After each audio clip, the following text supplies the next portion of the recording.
The meeting come to order. We're fixing to begin a regular call meeting of the Catula Independent School Board of Trustees. Today is Monday, August the 17th, 2020. Time is 6 o'clock p.m. We are at the Frank Newman Middle School at 608 Carrizo Street in Catula, Texas. Just a note to the public of video conferencing pursuant to government ABIS temporary suspension of open meetings laws issued on March the 16th, 2020 to advance the public health goals of limiting face-to-face meetings, also called social distances. This meeting will be conducted via video conference, which will be audible to the board and public and allow for a two-way communication. The public may access this meeting by accessing the meeting through Catula I.S.D. YouTube channel. An electronic copy of the agenda may be viewed via Catula ISD website at www.catulaisd.net. We'll begin with opening prayer and followed by the Pledge of Allegiance. Heavenly Father, we thank you for this day, for the many blessings you bestowed upon us. Father, we ask that your presence be with us here tonight as we take care of the business of the school, that the things that we say and do will be honorable to you. Father, guide and direct us in everything. Lord, we ask you to be with those who are sick.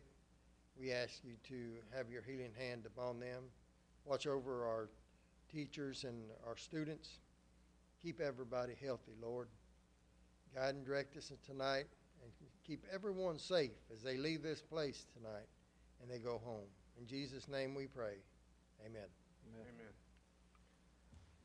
Pledge allegiance to the flag of the United States of America and to the republic for which it stands, one nation, under God, indivisible, with liberty and justice for all.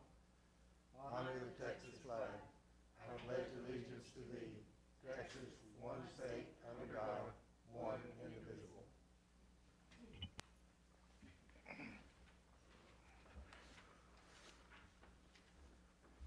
We'll determine the quorum is present. Let the record reflect that on visual, Ms. Kim Hoff and Mr. Scott Reese are there. Scott? Okay. He's probably still muted. On here at the library at Frank Newman Middle School gym are Raquel Yanes, Jamie Whitwell, Thomas Childers, Robbie Ayala, and myself, Dionisio Ramirez. So we do have a full quorum. Doc, any citizen comments, Ms. Ramirez? Yes, sir. We have Mr. Craig Jones, and we do have one email citizen comment. Okay. Mr. Jones?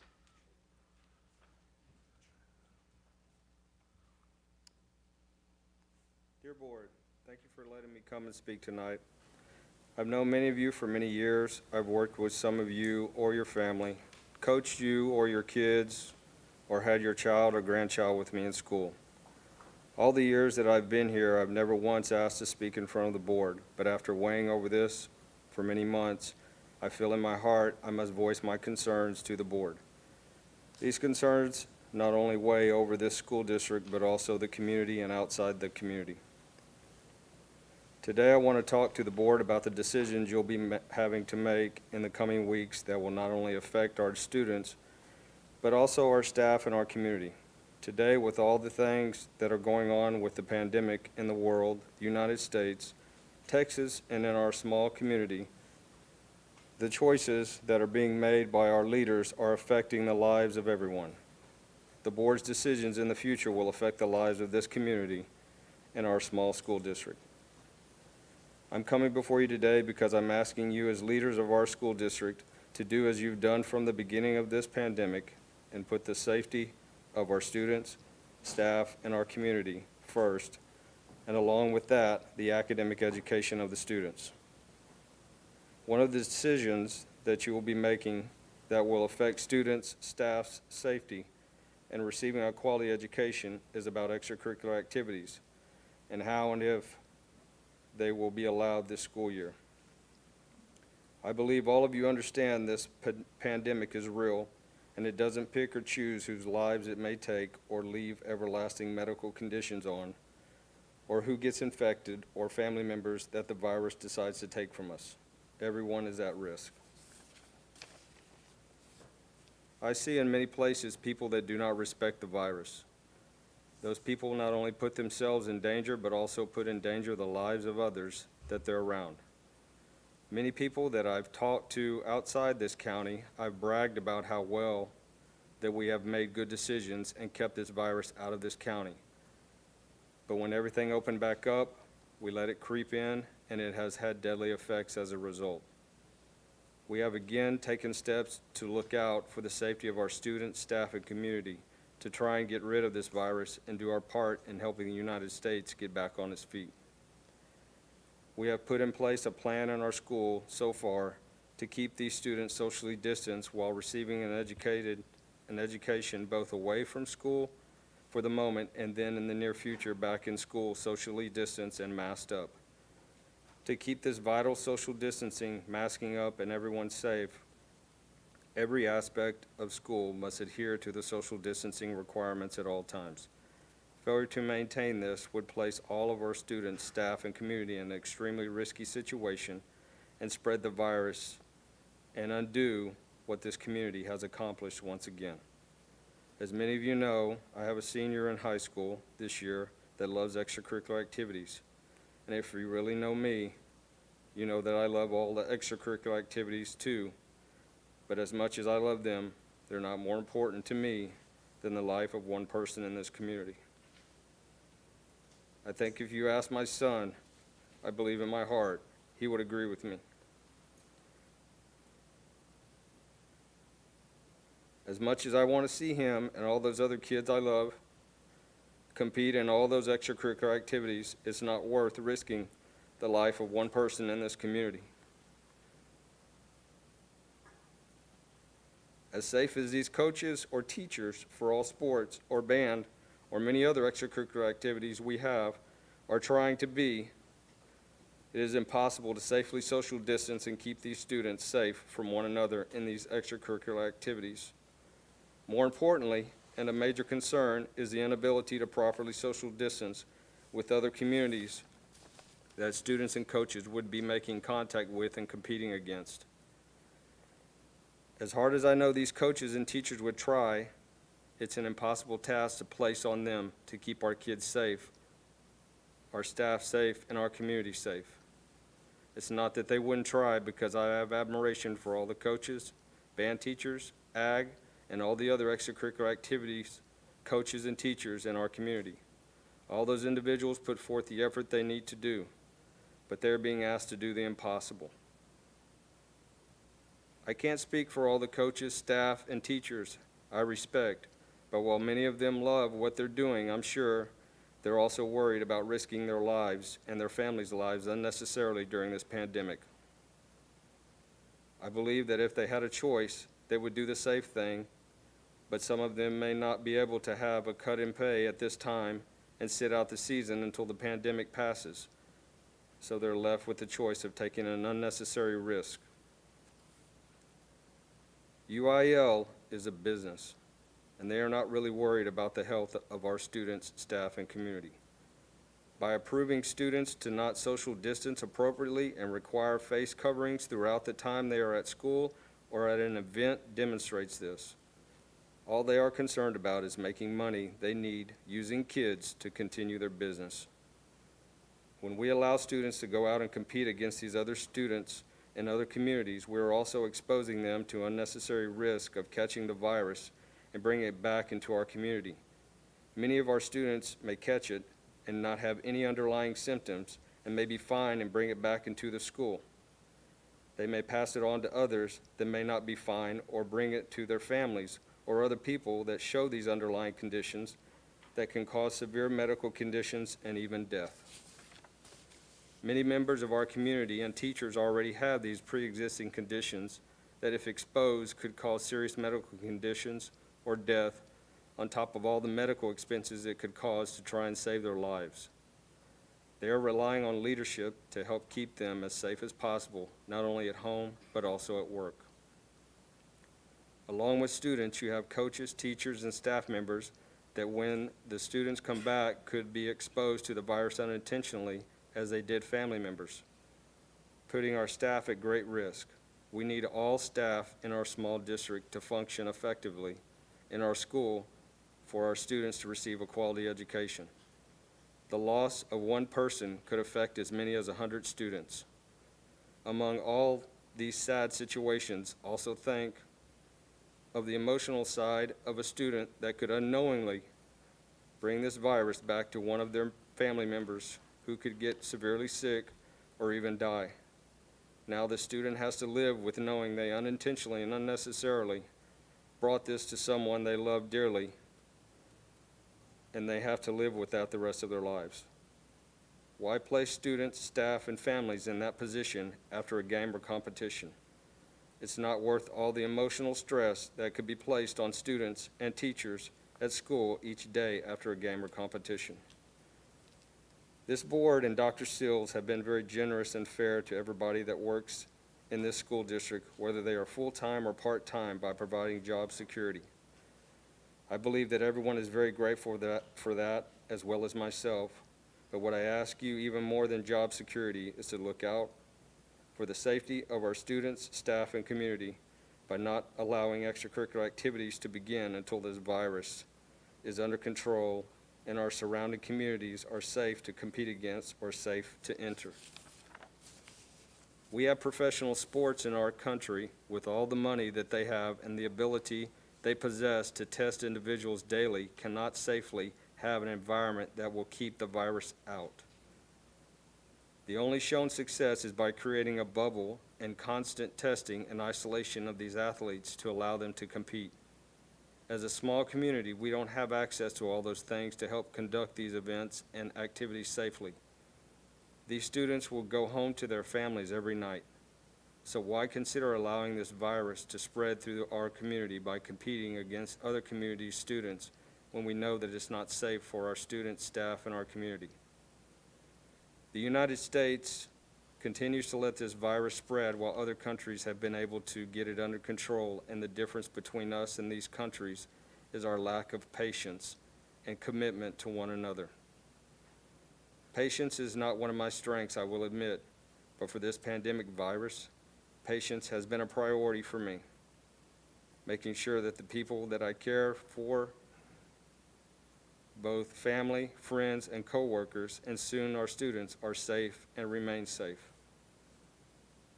I'm asking you as our leaders for our district, along with our city leaders, to please keep our students safe, our staff safe, and our community safe, and help us come together as one and do our part for this nation to keep this county safe until this pandemic is over, so we can look back and be proud of our community for doing the right things to keep all of us safe and not have to look back and possibly see the tragedies that could happen because of the wrong decisions that affected even one family's life in this community.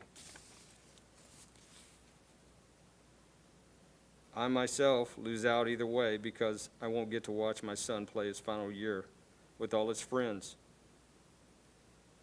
But I know that if they did play, someone in the community would catch the virus unnecessarily due to competing against students in other communities who are asymptomatic and bring it back here to our community and cause sickness and possible death. So I lose either way because that's what I'm wanting to prevent for this community. I would rather lose out on selfishly watching my son play the activities we both love with his friends than lose one student, staff member, or community member unnecessarily to this virus. Please help us save lives in our community while giving all of our kids what they need most, a safe education.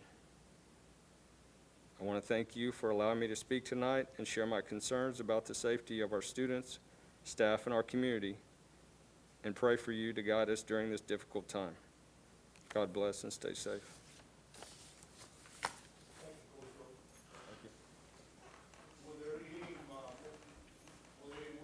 Yes, sir. There we have several more. However, all but one were anonymous. Okay. And so, do you want me to read the anonymous ones? No, they're supposed to be signed. All right. One of them, Before we start, just for the record, anybody, we want to hear y'all's comments, but y'all need to sign them, please.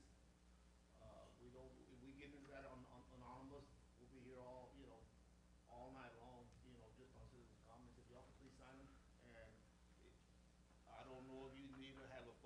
case there's questions before, but, if you don't mind adding it, it's not board policy or anything, but it would really, really help. Thank you. The email that then I'm going to read is from Priscilla Hernandez. Says, COVID-19 does not discriminate. There are many individuals without underlying illnesses who have died. Will you follow other districts and provide all educators with a choice to teach online?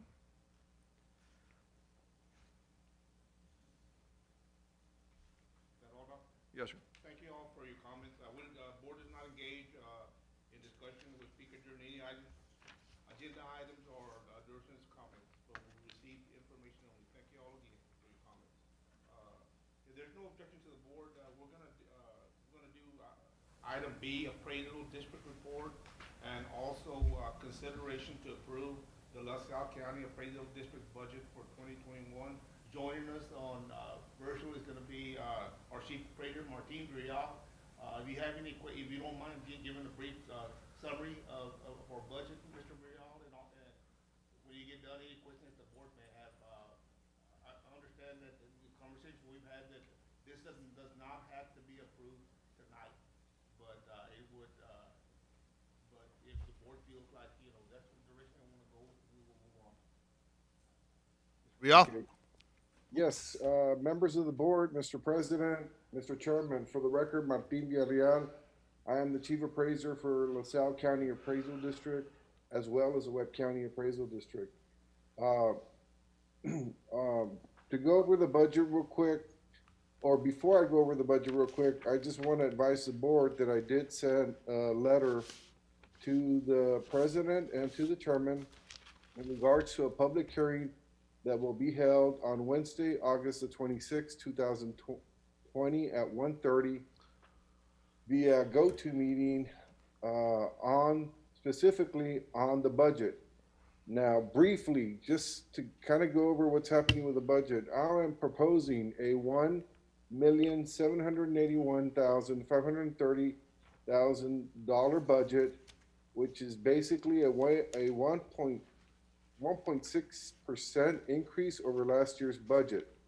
Now, even though the budget is increasing by 1.6%, we are giving back basically a credit to the taxing entities in the amount of $254,132, which has an impact where instead of funding the increase of $28,140, when we determine the budget allocation that each entity is going to be paying, the school district is only going to pay 60% more of $7,285. Now, once again, the reason that it's only $7,285 and not $28,140 is because we're refunding money back to the entity as required by law. So without seeing the details, unless I can share my screen, I proposing a very conservative budget. I'm trying to minimize it, even though it's increasing, I think it's important to note that I'm only going to need $7,285 additional for the year 2021 budget. Any questions from the board members? No. Okay. So at this time, like Mr. Ramirez mentioned, the board president, we are going to be holding a public hearing, and it is up to the board to go ahead and take action to approve it as presented by Dr. Seals. And you're all invited to come to join me in my meeting. There is basically an agenda with a meeting access code posted on our website where you all can attend and ask questions regarding the budget come next week on Wednesday, August the 26th, 2020 at 1:30 p.m. Mr. President? Thank you very much, Mr. Rial. This is, we do not have to approve it tonight, but this is an action item. If we want to go ahead and approve it, I will sure entertain a motion. If you'd rather wait, that's fine too. It's whatever it's the wish of the board, whatever they want to do. Does the board have any questions for me, whether it's budget related or, I guess, operational related based on the work that we're doing? As you all know, I took over, in November of 2018. And since then, we worked on a lot of projects. One of the ones that we're working on is ownership. I hate to report that my predecessors that actually ran the district in the past didn't do a very good job in maintaining our ownership records. So we've been working diligently to map out properties, to fix ownership problems. And some of these problems, at least from my point of view, have gone back to 2004, 2007, 2008.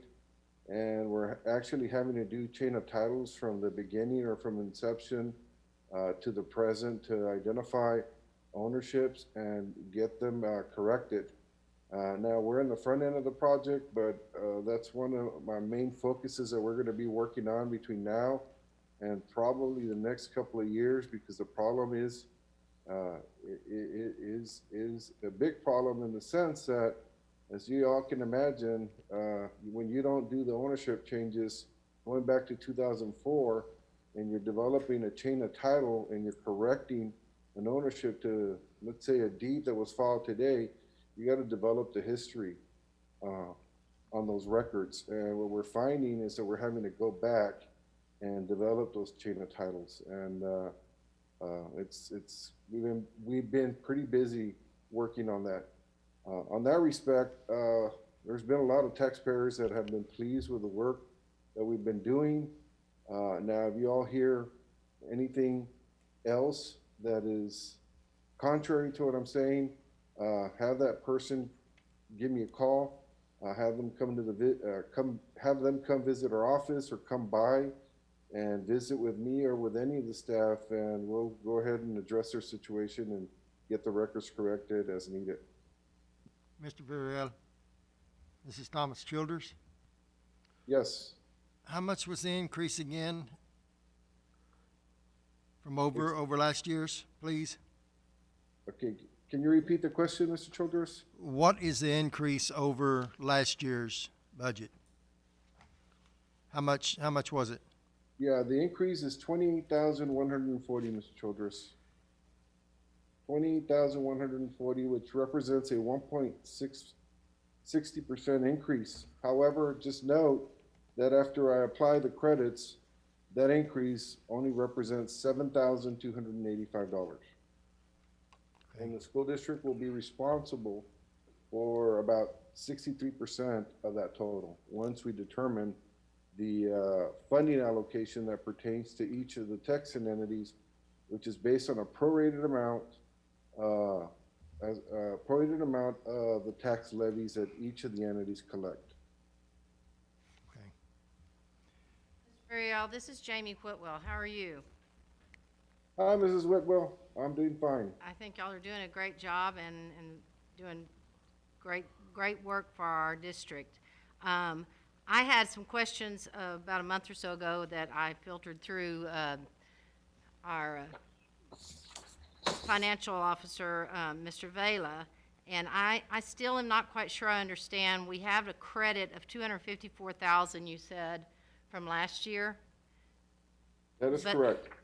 But then, so that's money, help me understand this, that was money that was not spent, but yet we have an increase of 1.6% of the budget for for 2021, correct?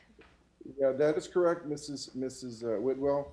And I think I want you to kind of keep this in mind. On one of the pages that I submitted, Dr. Shields, do they have a copy of what I submitted to you all? Yes, sir. Okay.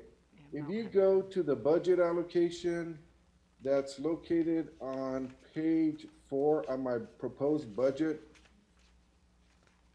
you will see the credits that we are allowing as part of our budget proposal. Okay, I don't And have, one- I'm sorry, I And don't one of have the it in biggest front of me. credits, Mrs. Whitwell, is a contingency reserve that we're currently carrying in our 2020 budget of $142,000 that we haven't spent. Uh-huh, So out of the 254,000, 132,000, I am giving back a credit based on my 2020 budget that I know and I'm gonna work to keep, as a leftover for this upcoming year. Now, I'm still in my 2020 working budget and my fiscal year ends December 31st, 2020. So now, until we complete this year, and I know what my fund balance is going to be, then I will be returning that money back to the taxing entities in next year's budget as the code requires me to do. right. For the exception of that $142,000 that we are giving back for the reason that this is the first year that we actually go through a budget cycle and we're introducing a new methodology in the way the budget is prepared for the appraisal district. So that 142 is being returned. Interest income is money that we're collecting. The rental income represents money that we're getting in lieu of a payment that we owe on a mortgage. And that mortgage is for a building that's located on Main Street. Then in 2019, I have an unaudited fund balance of 93,620, which represents $254,132 in tax credits that I am refunding back to the district, which leaves a funding allocation of $1,527,398. That is the amount that we will be refunding back. I mean, that is the amount that we'll be budgeting for funding purposes for the year 2021. So even though I got a budget of $1,781,530, I am funding only $1,527,398. And a big part of that is because of my contingency reserve that, by the way, is only going to be used if we have an emergency. And second, it has to be approved by the board. And we haven't tapped into that monies yet. But like I mentioned, if we do tap into it, it will be only through board approval. Okay, thank you, sir. You're welcome.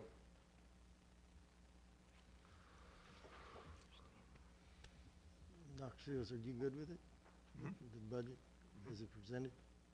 I'm very satisfied with all the work you they've been good? doing, and Martin, Yes, ma'am. this is Mr. Vela. I just had a question. I just want to make sure the board Okay. understands. The amount that you're saying you're giving us credit and you're going to give it back to us, you're reapplying it back to your budget, correct? That is correct, sir. Okay. Now, it doesn't mean that the board has to approve for you all to utilize that money. I just want to make sure everybody understands. In other words, when you give the money back to us, they don't have to automatically give it back to you to apply to your budget. Am I correct or am I incorrect? I just want to make sure. incorrect. You're correct.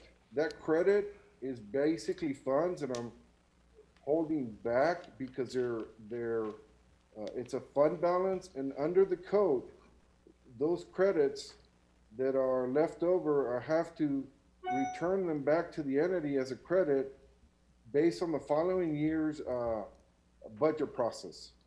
So I just want the board to understand that money's coming back to us. It doesn't mean that we have to necessarily give it back to the appraisal district to use for next year's budget. That's correct. That's up to the board. I just Okay. want to make that clarification because I don't want to approve something and then have you all say that we didn't exactly tell you all how it's supposed to work. Okay? Right. So that money's going to be given back to us. And then the board has the decision of reapplying it to their next year's budget.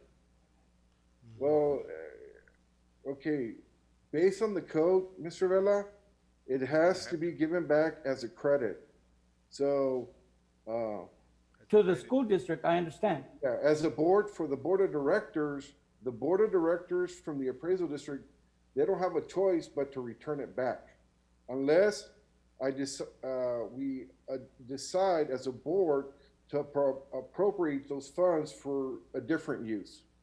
But I it has to understand. be, but it has to be budgeted. Yeah, and I understand that, sir, and I don't have an issue with that. I just want our board to understand that it's their call to reapply it or give it back to y'all. That's what I just want them to understand.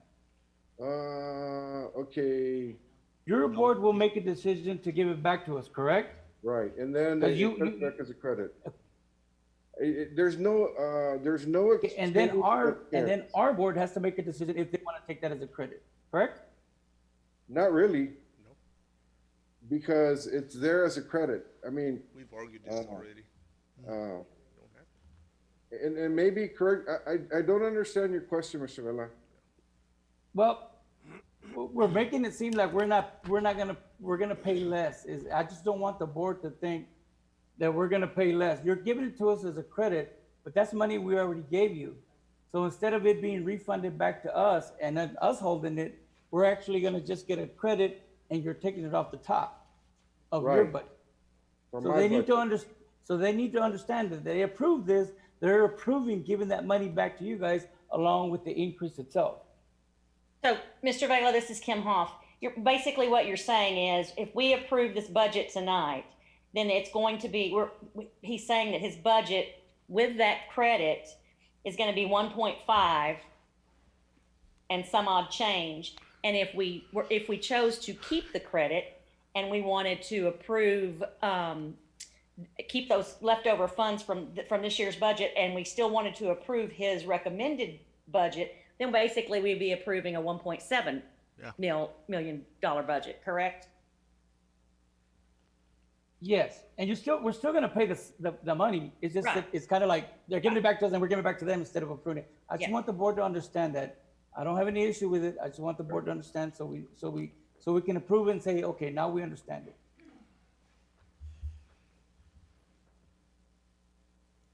And keep in mind, this is a kind of like a new process.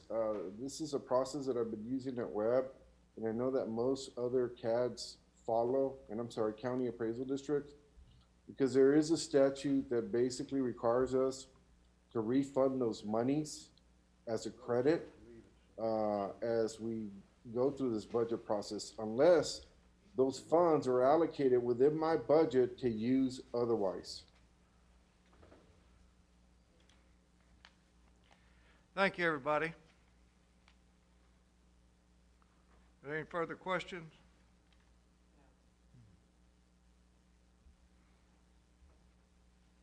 We're gonna approve it or not approve it, board members? What do y'all think?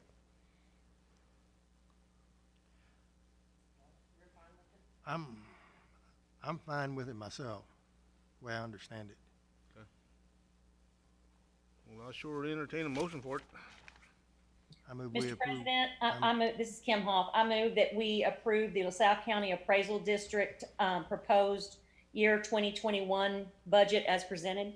Okay, I have a motion on item P made by Ms. Hoff, Second.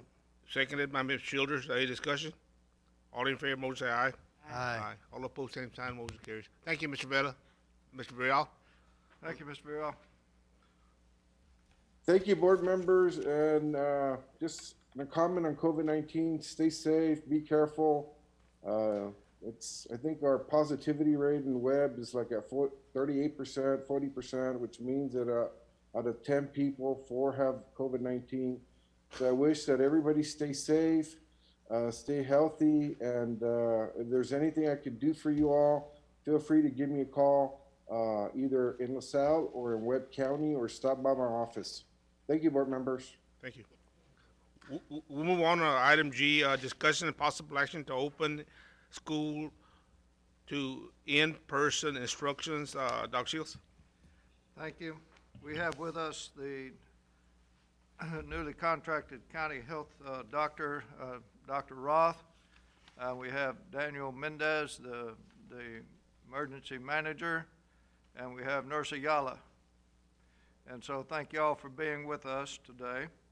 And we're going to discuss when we need to open up the school to in-person instruction, or how long we should postpone in-person instruction. If we're going to open up soon, then we need to know that. If we're gonna postpone it, then we need to know that. Dr. Roth, would you please share with all of us what you're thinking about this and what your recommendations about in-person instruction at this time is? Absolutely. And thank you, everybody, for inviting me, and I look forward to meeting everybody eventually.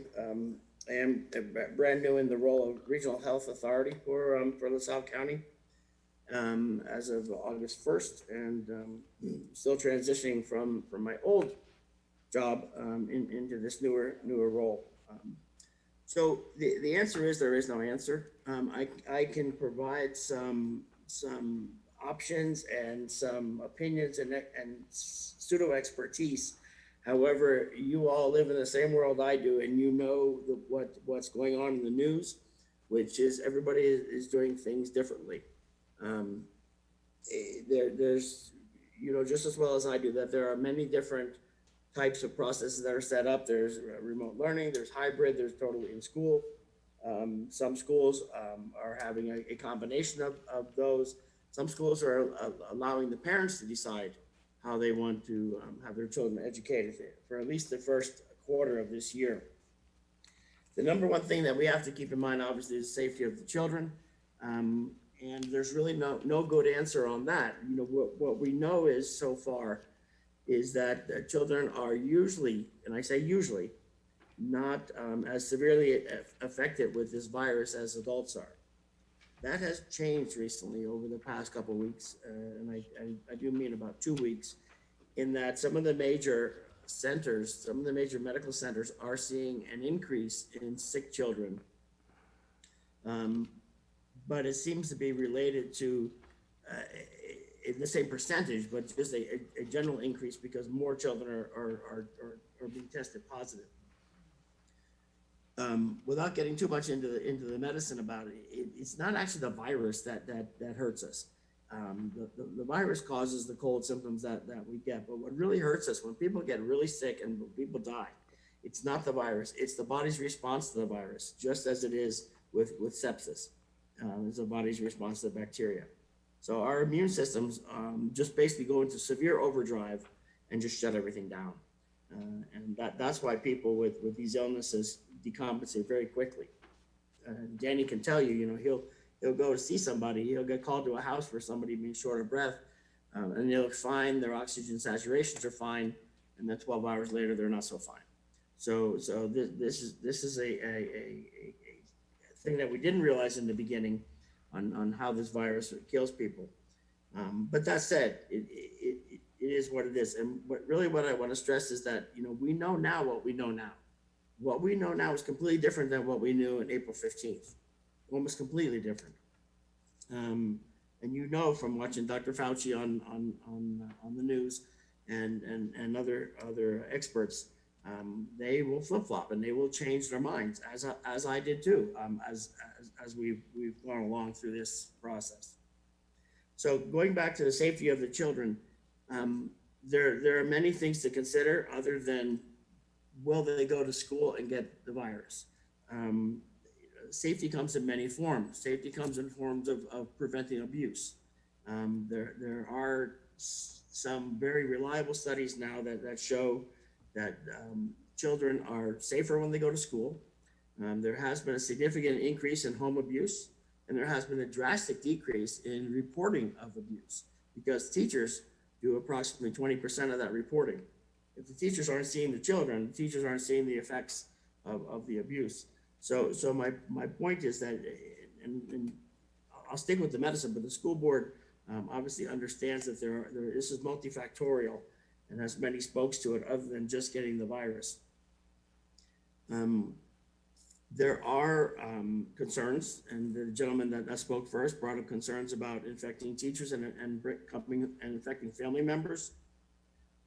Those are valid. However, they're just as valid as if the child would go to H-E-B or go to Walmart or go anywhere else where they're in contact with other humans. Because children will be children, and they sometimes have a difficulty dealing with social distancing and dealing with masks. But from what I've seen going around, and I travel a lot during my current job, what I've seen a lot was that the children are actually doing very good with it. Obviously, they need strong instruction. When they have their mask on, they shouldn't touch the front of the mask. They take it off the proper way and then dispose of it after the day, or it gets disinfected and washed. So they need instruction on social distancing and on masks and things like that. So my point to all this is that there's no right answer. It's however comfortable the community feels, and that's really what even the CDC recommends. They don't even have a right answer. They have a lot of suggestions on their website. The American Academy of Pediatrics does feel strongly that schools should open, but then they also state on their website multiple different mitigation strategies where you take all these things I already mentioned into effect, cleaning, disinfecting, everything that you can do to try and minimize the spread of the virus, given that these are young children. So my personal recommendation to all this is that I think more politically than medically, it would be a mistake to just open the doors and say, okay, everybody has to go on day one, because we all know children, they are going to get affected. They're going to get affected, and they're going to get affected in large numbers. What we want to do, just like what we did with the whole country in April, was that we want to lessen the spike and kind of drag it out so everybody doesn't get infected at once. Because this is a very contagious virus. So what I recommend is that we just wait for 4 weeks, which is what a lot of the schools are doing. Have distance learning for 4 weeks, and then reassess, because as you know, things change drastically in 4 weeks. And what we'll see after 4 weeks is that the schools that do open up and do have full doors open and everybody there, we can gain knowledge from their experience, and we'll be able to see whether that was a good choice or a bad choice. I don't think, if it turns out to be a good choice, I don't think us delaying for 4 weeks is going to hurt anybody drastically. But it will give us some peace of mind knowing that if we are going to open them up in 4 weeks, or we are going to open or recommend hybrid learning, which is basically you go half of the time, you stay home half of the time and do remote learning. Or we're going to open up completely. We'll have some experience at the expense of other school districts, knowing what that we can expect in LaSalle County. Because like I said, there are children that are going to get sick, and there most likely will be somebody that has a bad outcome. I'm not suggesting it could be a child, but with underlying medical conditions, that's certainly possible. Or somebody's grandmother or something is going to have a bad outcome. But again, it's no different than if the child would have picked it up at Walmart or wherever convenience store he or she went to. Again, I think a 4-week delay with remote learning is probably in everybody's best interest. Are there any questions of Dr. Fauci? Dr. Roth, are there any questions? No, sir. If not, I would like to ask Daniel to share with us what the state of the state is in Cotulla and LaSalle County at this point. Good evening. I just have some good numbers, hard numbers. As of last Thursday, we started here locally doing the case investigations and contact tracing. We took over from the state. As of tonight, we have 100 total cases here in LaSalle County. 99 of those are confirmed. 1 is probable, and 2 fatalities out of those cases. Currently, out of all those cases, we have 94 people that have recovered and 4 active cases in LaSalle County right now.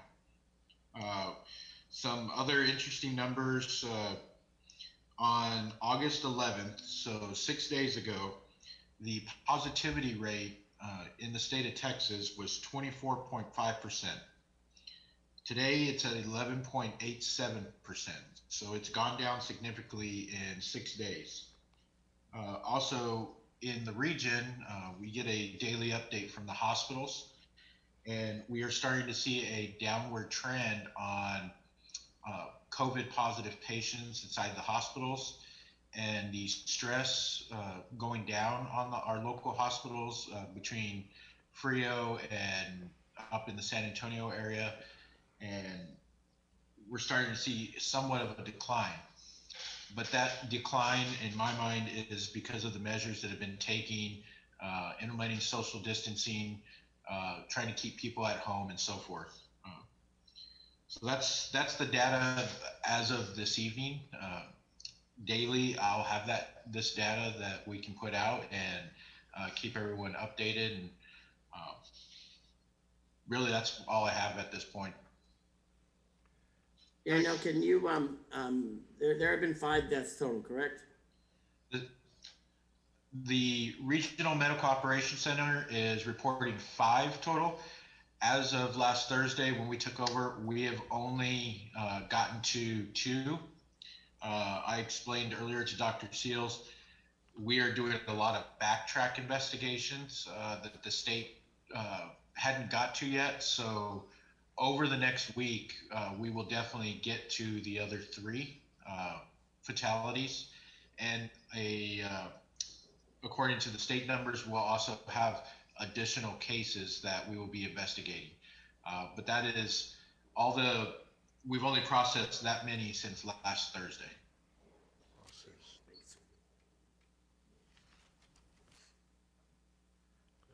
Nurse Ayala, do you have some input into this? Yes, sir. Thank you, Dr. Seals, members of the board, Dr. Roth, Mr. Mendez. We are very blessed as a community to have Dr. Roth providing us his very valuable input and Mr. Mendez with his accurate information.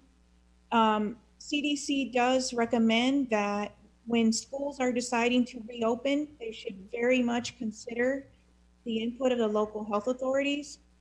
In comparison to the rest of the country and in the state, Cotulla has a very low activity count, which is great news. And as Mr. Mendez says, the investigation is occurring. He took over last week, so our accuracy of those cases will only improve. I really think that as a district, we need to really consider Dr. Roth's input and his information and his recommendations as a whole. He provided some great information tonight, and as CDC recommends, they do recommend that school districts do take that input into consideration when they're making the hard decisions you're making recently. This is my 17th school year with Cotulla I.S.D, and this has been the most challenging by far. Now, it is my profession, it is my calling. The reason why I feel I was put on this earth is to care for the sick. And that is what I've been preparing for. I've been putting these policies and procedures into place, providing our team of nurses with the assessment protocols that they will follow when the day does come that we do have our students in person. That's what I'm called to do, and that's what I've been doing. But like I said, I do feel that we need to take Dr. Roth's information into consideration tonight. Does anyone have any questions about any protocols, any measures that we're putting into place in our district? Ms. Ayala, this is Kim Hoff. I don't know if you're in charge of this, but I have in my notes that some of the questions that I wanted to ask when we were discussing possibly opening. The big question is, are we ready? And, I don't know, like I said, if you're in charge of this, but do we have all the signage in place designating proper social distancing and designating all the proper protocols that we have to follow? Do we have the signage in the hallways that, would mark the 6 feet apart for the kids to have that proper distancing? Are the offices marked? Are the cafeterias, tables, bathrooms, all the signage? Are we ready and prepared for hopefully when we do come back? I know that Ramirez Burks has all the signage up. They have social distancing markers on the floor. They have, as an employee, we have to walk in the door. We are required to sanitize our hands. We have our temperature taken. We clock in, we sanitize our hands again. We also socially distance ourselves as we're waiting in line to clock in. We have to exit the workroom in a manner which people who are entering cannot follow the same path as those exiting. We follow those protocols already as staff members on campus. I know Miss Nance told me at the high school she has signage up, arrows on the floor. I'm not sure about Newman and I'm not sure about Ensenada, but for those students that are already attending school, SPED students and staff students, they are having their temperatures taken daily. We are putting them in and saving their temperatures in a document, logging actual readings of everyone coming into the building. Visitors are also being screened. We had an instance where an air conditioning man came to Newman last week wanting to do some work on the unit there at Newman, and our protocols kicked in. The temperature taking of everyone coming into the building, he had a 103 degree fever. And because we are checking the temperatures of all those coming in, we caught that, and he was not allowed into the building. So already our measures are showing and proving effective because they're in place. So that as a whole, I know staff, they are also required to self-assess before they come into work daily, monitor themselves for any symptoms that they may be having and report to their admin immediately if they are having them. I've already provided guidance to some staff members that have felt ill. Luckily, everybody's fine, but we are providing guidance as needed to any staff members that are already working and needing help and making decisions whether they should go to the doctor or not. Providing input for parents of SPED students who have had some COVID cases within their family and wondering when they can return to school. We have made that decision for those families as well. So there's a lot that we've already kicked into gear with the arrival of our SPED students and staff children. And they're showing effective. Thank you. Thank you, thank you, thank you. Miss Ayala, this is Raquel, Yes. real quick. That I heard what you said about the 103 temperature on the gentleman that was the AC man. I'm gonna give you an example of what happened to me. I went to the urgent care one day and I just walked from my car to the door and they checked my temperature, and my temperature was 102. I was only going for a checkup. I told them that I wasn't sick, I didn't feel sick, so they told me to wait there for 2 or 3 minutes, and my temperature dropped to 98. Could the weather outside make that happen? Because that's what happened to me. Definitely. And that's the guidance that I provided for Nurse Ruiz at Newman, was to further ask the gentleman if he had been working outside. That was the first thing I thought of. It was in the late afternoon. Offer him a bottle of water, offer him to go sit in his vehicle and with the AC on to see if maybe that will cool him down. But upon further investigation, the gentleman had just been en route from Laredo, had not been working outside, had been in his vehicle with an air condition and not exposed to the heat. He was coming from his vehicle straight to the building. And you know, our days are different now. when it used to be just a regular visit, oh, come on in, how can we, what are you here to do? What can we do to help? That no longer exists. It's pretty much an investigation every time a visitor comes in the building. So when Miss Nurse Ruiz did call me and did report that temperature reading of that gentleman, I did provide her with more guidance, find out more information, find out what he's been doing, give him water, cool him down, tell him to sit in the vehicle. But no, she called me back and said, no, he had come straight from Laredo in his vehicle with air condition. Thank you very much. You're welcome. Any other questions on it? Okay. For Chief Mendez. Chief Mendez, how are you? This is Robert Ayala. How's it going, sir?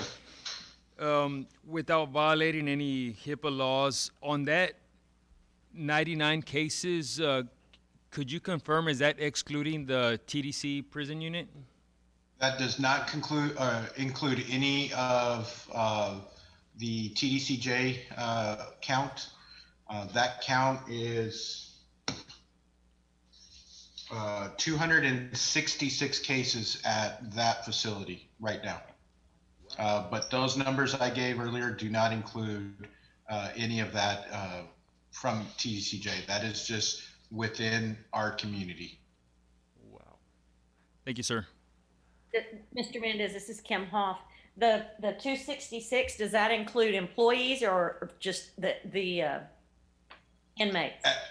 At this time, we don't have those numbers. They're investigated by the state, and we're only handling the local communities. So we're working towards that to try to get those answers, because that's something we want to know also. Sure, 'cause many of our parents are, employed by TDCJ, so that can. Correct. Well, And my concern with that is also a lot of the employees that live outside of LaSalle County. They come in, they stop at the stores, they leave, they stop at the stores. So in my mind, the risk for community spread at that time is a lot higher if there is that many positive cases in that facility. thank you, sir. I have a question. I'm not sure who I can ask. Miss Ayala, Mrs. Ayala. The students that we have currently that are staff students, that concerns me because they are on campus regardless. How is that being run and how is that working for our students? Because if they're, it's hard for them and it's not that many children, but my concern is, are they able to keep their masks on? Are they able to stay social distancing?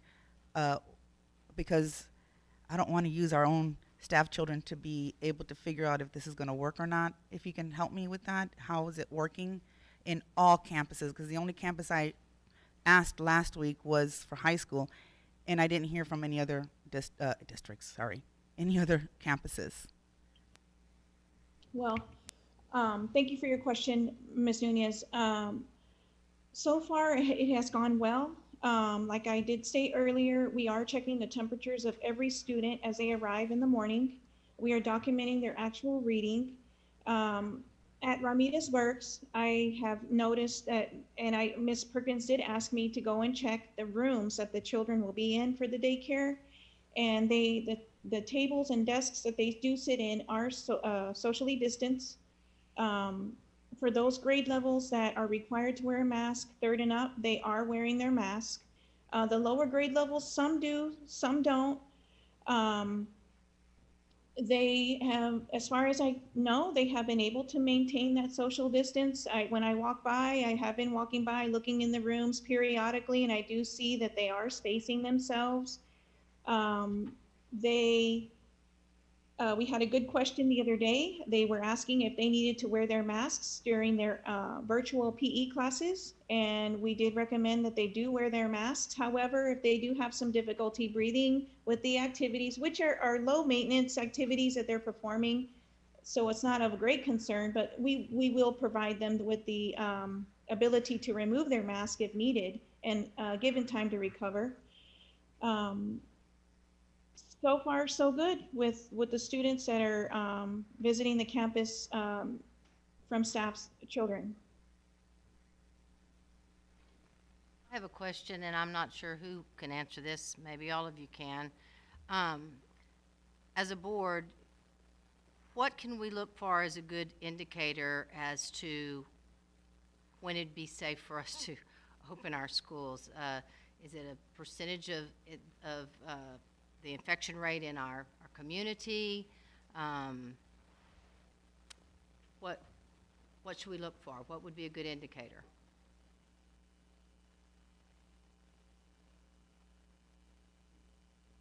Anybody? Yeah, I'll start with that one. So that is, there's really no highly agreed upon infectivity rate where everybody thinks it's safe. I think single digits is probably what most people would consider safe as an infectivity rate. So that is one aspect of it, but probably almost as important is the comfort level of the community in opening up the schools and having a realistic picture of what to expect or what possibly to expect. Thank you. You're welcome.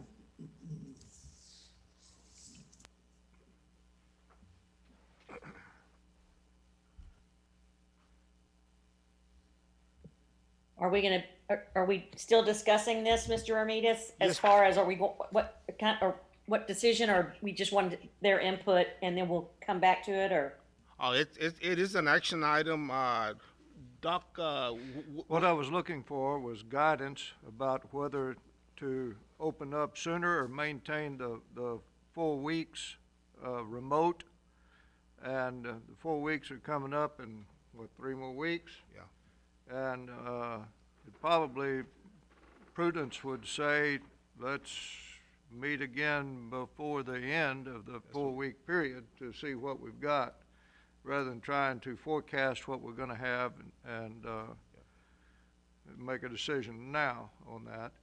Our options are, of course, opening up sooner than 4 weeks, waiting the 4 weeks, which comes back on September the 8th, I think, whatever that Tuesday is, 7th or 8th of September after Labor Day.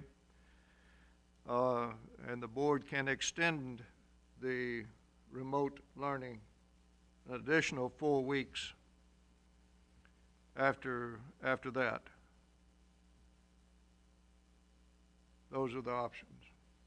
I completely, I have wrestled with this, as we all have, and wanted so badly to be able to come in tonight and say, let's start back after next week and do a hybrid method. And I just felt like maybe it was the right time to do that. I've talked to some friends who are from other school districts, and they've had a successful week, but I was not expecting to hear the numbers that I heard tonight. And it's put a, I know it's put a burden on the working parents, and I have a great concern for, I spoke to one parent who has a third grader, and that third grader's gonna have to be at home alone to try to help herself because of this situation. The parent has to work. So trying to balance all that, but gosh, I want to put the kids back in school. I feel like they will be safe there. I feel like we have great protocol.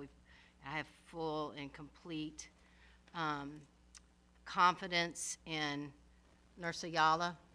I have a lot of confidence in you and your staff, but I'm also not going to be wise in my own eyes and think that we know better than the professionals that are giving us their opinion. So I agree. I'm gonna have to agree with her with that one as well, but I'm also gonna go a little bit further. I know that our staff members need their children here. Are we putting our children, staff children, at that same risk? So if we're gonna go remote, it has to be remote 100%. Because are we risking our own children, our own staff children at the same time? That's where I'm at with. That if we go remote, continue going remote, it needs to be 100% remote. Same as our parents that are out there having to figure out as well on somebody to take care of their own children. Okay? That's just my opinion. Are you, I certainly appreciate Dr. Roth's input. I firmly believe that we should wait the 4 weeks. I think it's I guess having our staff bring their children if they elect to do so. So because some staff are not bringing their children, to school. It's only in case of an emergency and no daycare or childcare provided. And I look at that opportunity as a chance for us to grow and learn from having them on campus.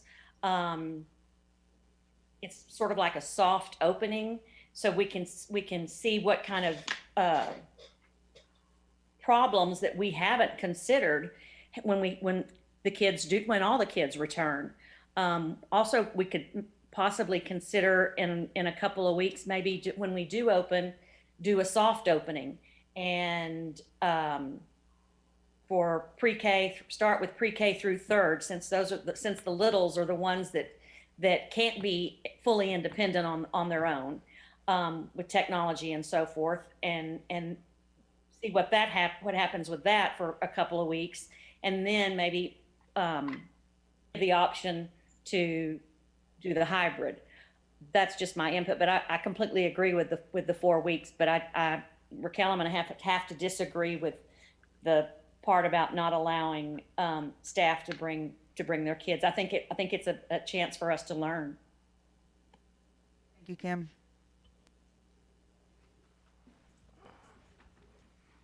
Well, think that we ought to wait the 4 weeks after the numbers that we've heard tonight. I think it would be in our community's best interest for us to wait those 4 weeks. And I agree with Kim as far as staff members and their children.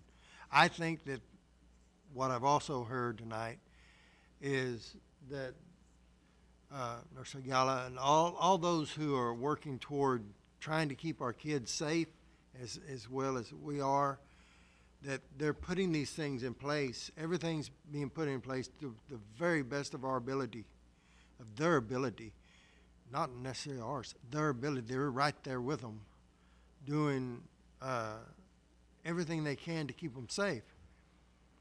And I really think that we're going the right direction right now. That's my opinion. I'm going to agree with them. After listening to Dr. Roth and Chief Mendez and Nurse Ayala, thank you all for your input. I'm going to have to agree with Ms. Whitwell. She said it best. I came in here with high hopes. I thought about it all weekend, and I have been monitoring the cases, and it looked pretty good.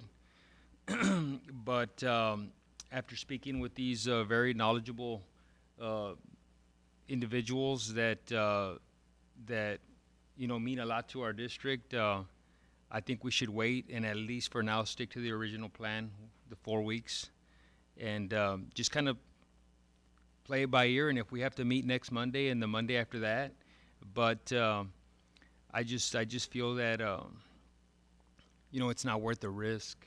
It's not worth the risk at all. And right now, from what I hear, the virtual learning is we're taking steps forward, and that's great. And I agree we should wait and stick to the original plan for now. I got nothing to. I have nothing to add. You all said it all already. I agree with all of y'all on just waiting 4 weeks and going from there. What do you need from us right now, Doc? I think we Actually, nothing now. Do we need to take action? Would you rather us take action on it, or just No, just leave it alone, because we'll leave the 4 weeks that was original in place. We'll meet again. I'll get with Mr. Ramirez and request another meeting, and before the end of the 4 weeks is over, to make sure that we can we can inform everybody what's gonna happen. Yeah. With the next Dr. Seals? 4 weeks. I'm sorry to interrupt. I thought you were finished with that sentence. Are you done? Yes, ma'am. I'm sorry. Since we have decided and made the decision to wait the full 4 weeks, as far as Chromebooks and hotspots and the issues that we are having with the remote or virtual learning, I'm hearing from teachers and parents that internet's slow and kids are dropped or frozen, and that it got better towards the end of last week, but it's still a kind of a hit and miss for some. Do we have any updates on when those Chromebooks and when those hotspots will be available for our kiddos? And what are we going to do about taking attendance should a student have slow or basically no internet? Are they going to, we're not counting them absent, are they? If they say they're frozen or they've been dropped during that attendance time, what are we going to do about that? How are we going to handle that, I guess is my question. Well, the children that have no internet, we're working with them. I guess that's the principals can verify, but my understanding is that we're having the paper packets for them. The children that have their internet frozen or dropped things, we're not counting them absent if they are being able to participate part of the time, or they can turn in work by email or contact the teacher by email or whatever. We're working with people the best we can. Principals, is there anything different than that you would like to chime in on?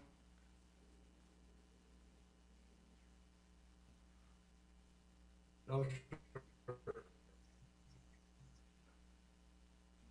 Okay.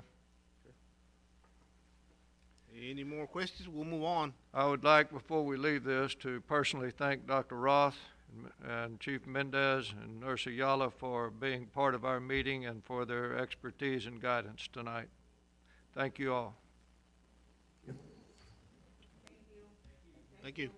Very much. Thanks. Good luck. Okay. We'll move on to item A, to approve the minutes, and there's a pretty good bunch of them. Yeah. President, everything was good? Everything was good, Dr. Seals? Okay. I looked at Thanks. Mr. President, I move to. We read I it. read every word. Yeah. Mr. President, I move to approve the minutes for July 20th, 2020 budget workshop, July 20th, 2020 regular, July 27th, 2020 board training, July 27th, 2020 special, August 3rd, 2020 special, August 10th, 2020 budget workshop, and August 10th, 2020 special. Okay. I have a motion on item A made by Mr. Ayala. I have a second. Second. Seconded by Mr. Childers. Any discussion? All in favor, motion say aye. Aye. All opposed, same sign, motion carries. We've already done item B, so we'll move on to item C, delinquent tax collection report for the month of July 2020. Dr. Shields? I'll be glad to try to answer any questions there may be over the delinquent tax collection report. We'll move on to item D, update on construction projects. Mr. Vela?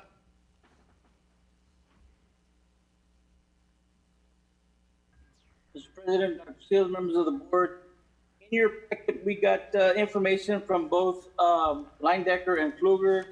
If you notice, Linedecker was noting some difficulty staffing some of the workers due to the COVID, and that's basically the only kind of hits that we have besides the rain that kind of puts us back sometimes when we get a bunch of rain, it slows down the construction. But it's as you can see, the architect commented that it's going very, very well. So it's going to be one of those things with this COVID, and hopefully his staff doesn't get sick or have the COVID that it's going to really affect us. To note that when a crew does get affected, then they try to bring another crew from other areas to fill in. So they're working hard. It's just note that it may affect us at some point. Mr. Vela, I have a question on exactly the stuff that you mentioned. I have that here that in Leindecker's letter, it says they have, and this is their quote, have concerns regarding the progress of work. And then Mr. Williams in his Pfluger letter wrote, and quote, work on the Cotulla Elementary School is still proceeding at a rapid pace. So they contradict one another, and Well, I think, yeah, well, what I think Pfluger's saying is that as far as they're concerned, the work is progressing. What Leindecker's saying is that, yes, it's progressing, but I'm having a hard time, you know, with people that are sick or whatever. He's having to have to bring other people instead of like for instance, just having the same crew there. If you have the same crew, then they work together all the time. But if some of them get sick or a family member gets sick and they're quarantined, then he has to replace them with somebody else. That's the issue that Leindecker is saying that they're going through. The problem is that it may get to the point where he has too many and he can't replace them. That's going to slow it down. so as of today, are we on track for the completion date? We're on track as far as the schedule that he's giving you.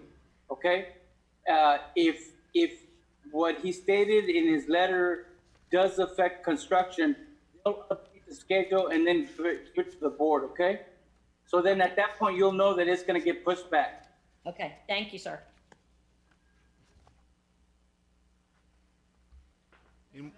Question, this is Jamie Whitwell. The sewer water drainage looks like it's behind. Is that because of the buried cables that AT&T needs to take care of, or is that because of the sections that they're working on one section at a time? Hello? Is that a question for me or me and you, Dr. Seals? It was addressed to you, Mr. Vela.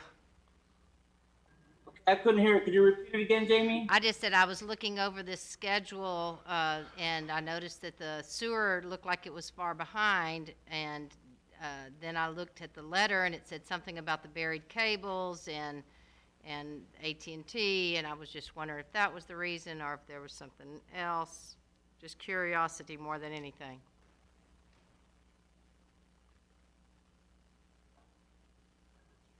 Honestly, I can't give you the straight answer on that because I'm not sure. I can call Leindecker and give you all a report on Friday in your Friday report. That's okay.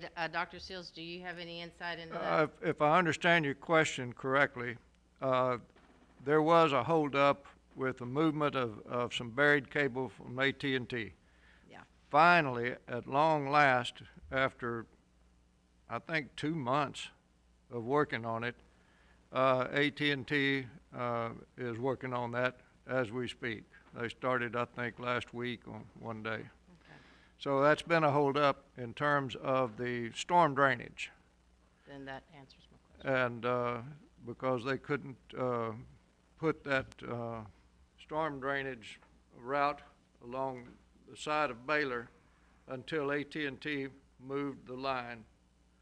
And so we requested that long ago, and it's now getting done. He put us on hold as they usually do. They put us on hold.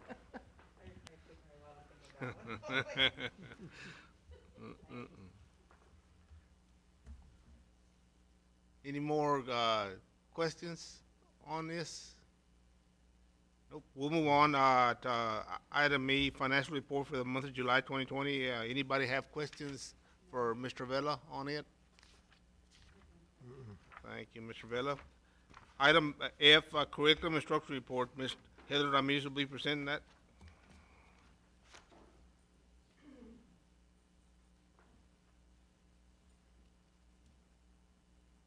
Good evening, Mr. President, Dr. Seals, members of the board.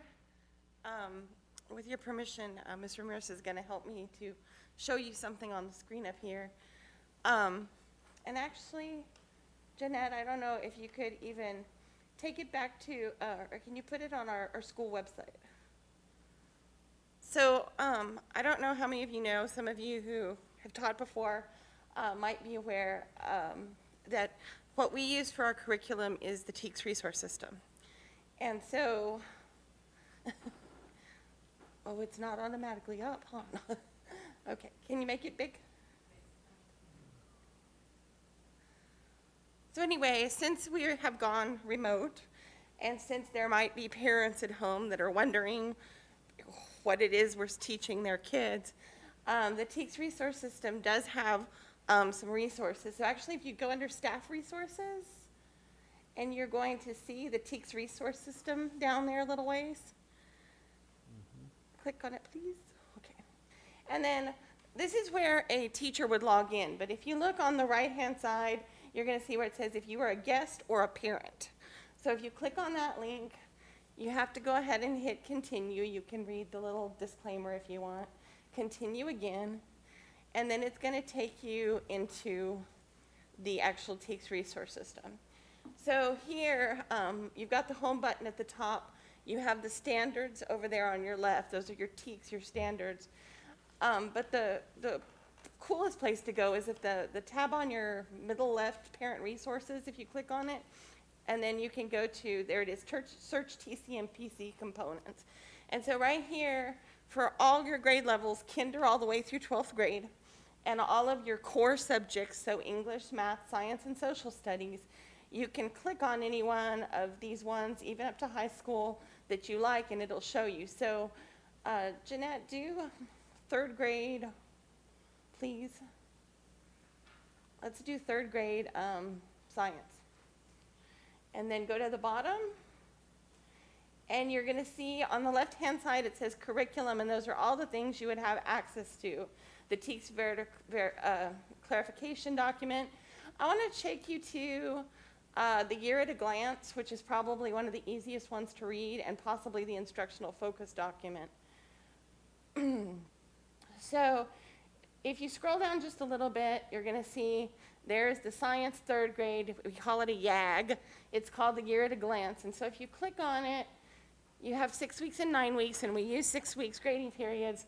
You're going to see exactly what your child is supposed to be doing every 6 weeks. So like right now, this first week of school, they should have done some, working like a scientist. It's usually where they talk about, safety and stuff like that. And then now they're getting into investigating properties of matter. And they'll be doing that for most of the 6 weeks. When they get to the second 6 weeks, they're going to go into energy and investigating force and motion. And you can see off to the side, it gives you a suggested number of days for how long they think the unit should take. Sometimes they're a little quicker to get through because the kids pick them up quicker, and sometimes they might take a little longer. If you click on any one of these, because you see it's a live link, it's going to take you to what they call the instructional focus document. And the instructional focus document basically tells you what they should have learned before. You can see prior to this unit what they learned in kinder, 1st, and 2nd grade that's supposed to help them with this. You go down what they're going to learn during, and then by the end what they should know. And if you keep going, it tells you all the materials you're going to need. It tells you the basic questions that you're going to have. It gets into all of the concepts. All of your vocabulary is right there in the middle. So, this is just a good document, a good source of information for anybody who's wondering, what it is their student is supposed to be learning at the time. The only thing that this one doesn't have that the teachers have is pretty much the assessment items. If you scroll back up to the top a little bit, not all the way to the top, a little bit more up. Right there.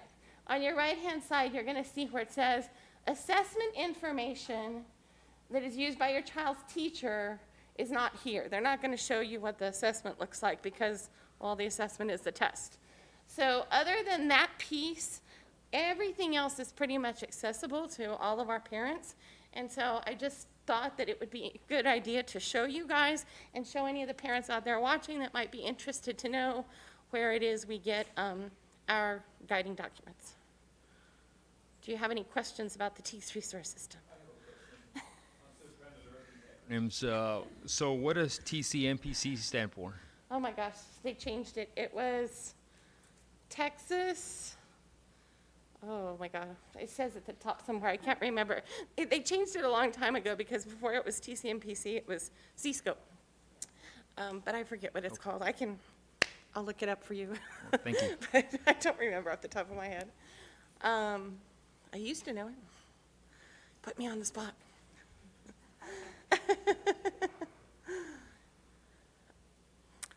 Other than that, the TEKS resource system, you know, we're still working on getting everything going.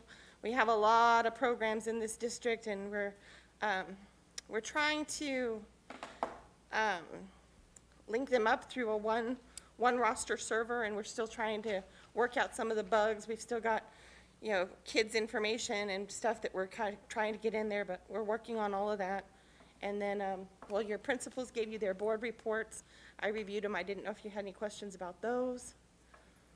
I had a question for Dr. Norris, Heather. Okay. Dr. Norris, are you there? Yes, ma'am. I read your report.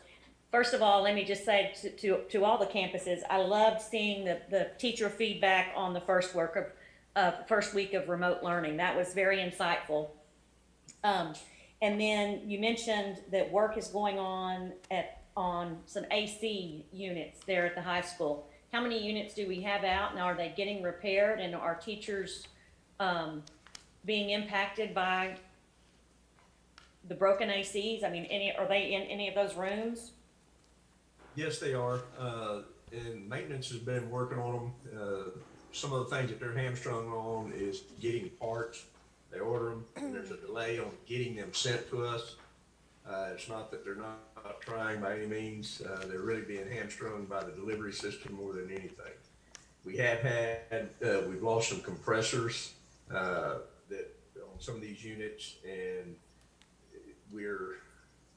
I've had some discussions with Mr. Vela, Fernando Gonzalez, and Dr. Seals about what may be causing it.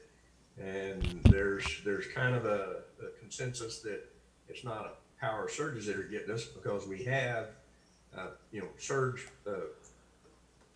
stops on our high end of the two places where the power comes in on the campus, but it's low surges. The electricity is running at too low a voltage or an amperage that's causing this. And it's a best guess right now, but when you have protection on the high end and they're not getting blown, they're holding, really it kind of leads us to believe that that's what's happening on the low end. But, our power supply company is saying everything's good on their side, and we have really no way to check that. But, yeah, it is impacting some of the classrooms. Several of our buildings have AC or cooling on one side and not on the other. And that's a function, that we've got two units that are supplying AC to the building. One of them goes down, so only half the building is being cooled. Several of our teachers have moved to some of the other rooms in the buildings that the ACs are working fine, and they're holding court there. So that's kind of the way that we're handling it right now until we can get parts in to get these units fixed. Okay, This thank you. is Mr. Vela. Usually on those situations, we either get them diagnosed that day or the following day, depending on how late. Usually within a day or so, the units are diagnosed and then parts are ordered. There's really no delay on our part. It's mainly how fast can we get the part to install it. Because the service we're getting is very good. Like I said, and our staff is very, they're very reliable as to when, as soon as we get it, especially on ACs, I ask them to make sure that we follow up with it. But again, the issue is more of how long it takes to get the part here than anything else. Thanks, Mr. Vela. Something to say to Ms. Gonzalez in Encinal. I was reviewing the discipline report, and I want to thank you and your staff for documenting that cyberbullying incident. I think right now more than ever we have to really crack down on that cyberbullying. With all this remote learning and us spending a lot of time on the computer. I want to thank you for that. Yes, sir.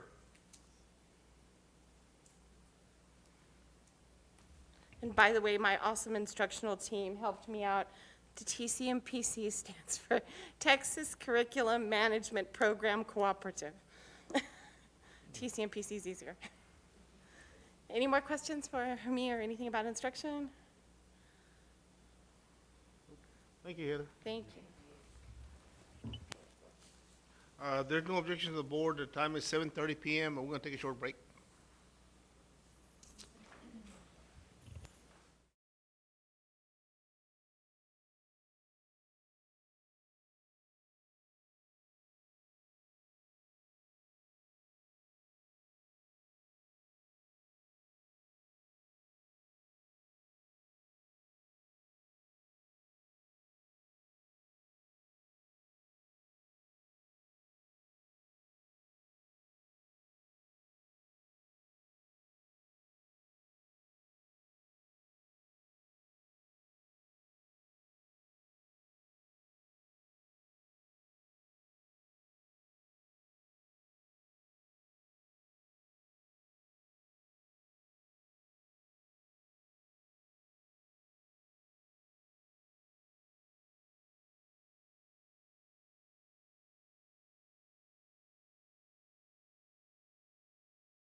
we're back from a short break. Time is 7:38 p.m. Next on the agenda is item H, limiting the crowds in stadiums and gyms. Dr. Shields? Well, this is a carryover from last week, and you have information, I think, that is in, the information is there that you requested. And so, a concern that we had talked about, well, Mr. Jones mentioned this, but bringing the COVID into our community from outside of our community has been a concern that we've all had, I think.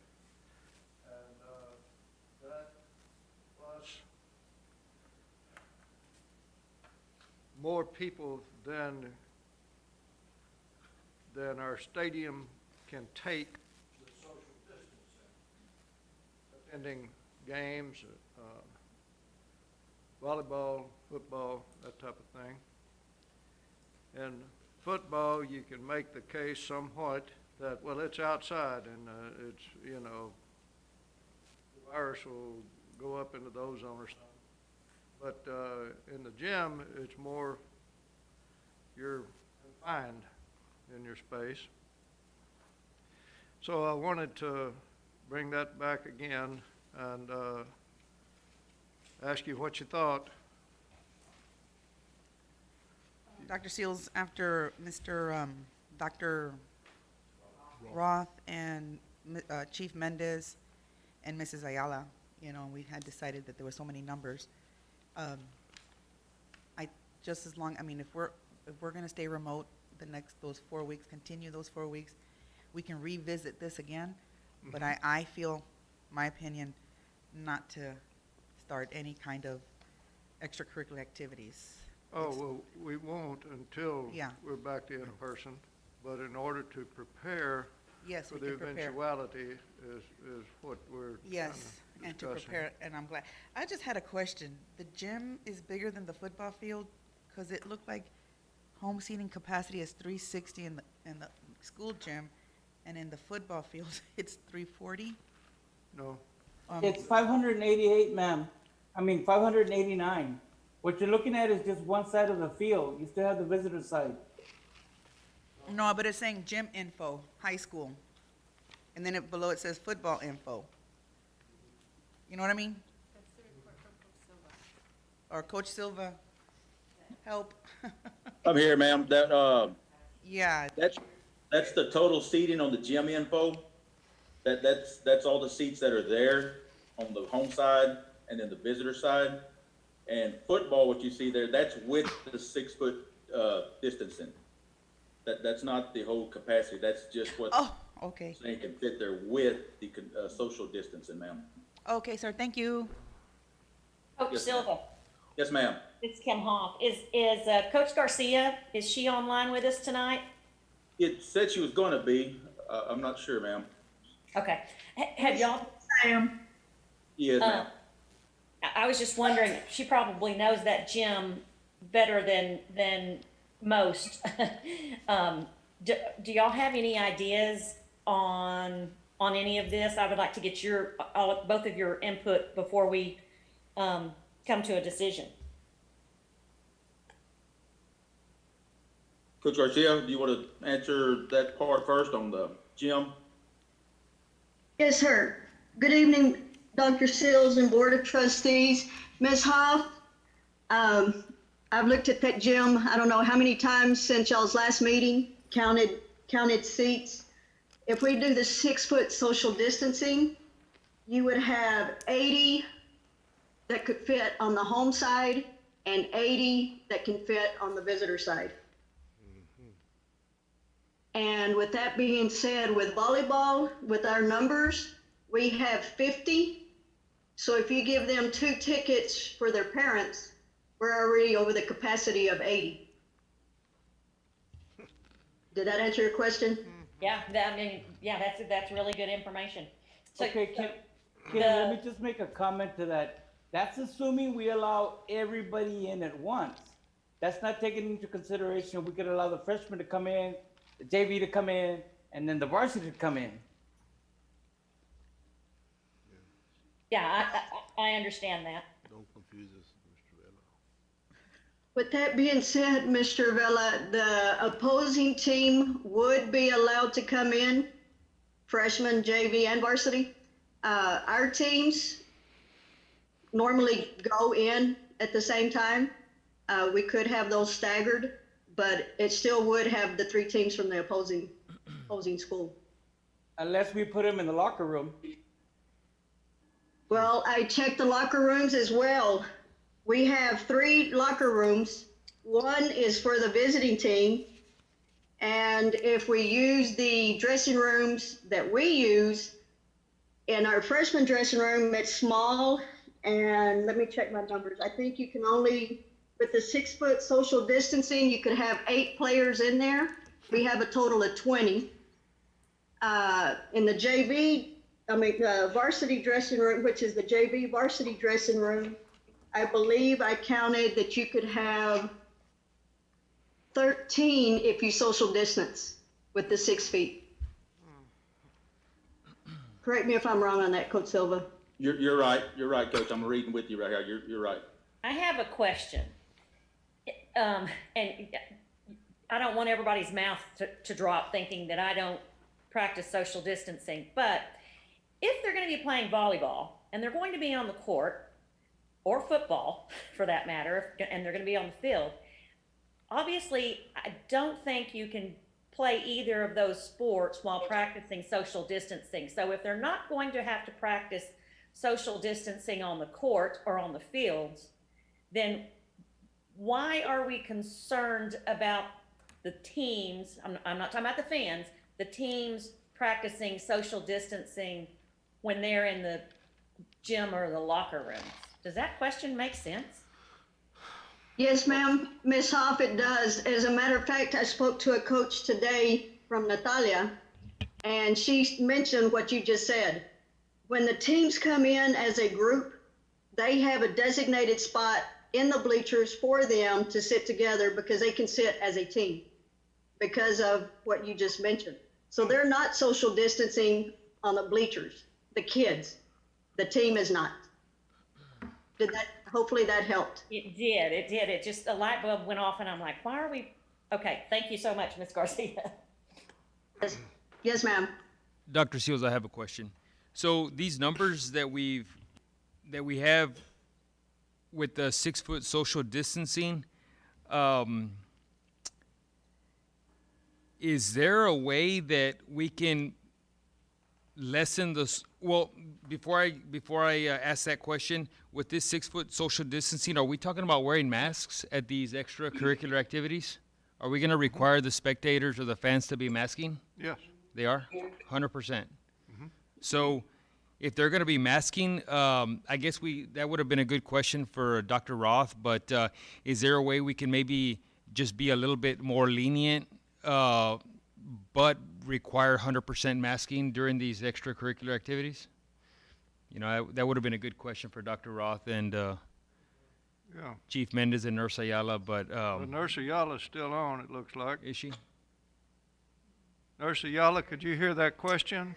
You know, and I'm not saying that no social distancing, but just a little bit more lenient on the football field. Maybe spectators can bring lawn chairs kind of spread out along the track, but on the right side of the fence, of course. But, you know, just kind of, you know, social distance the best they can, but 100% that mask has to be worn.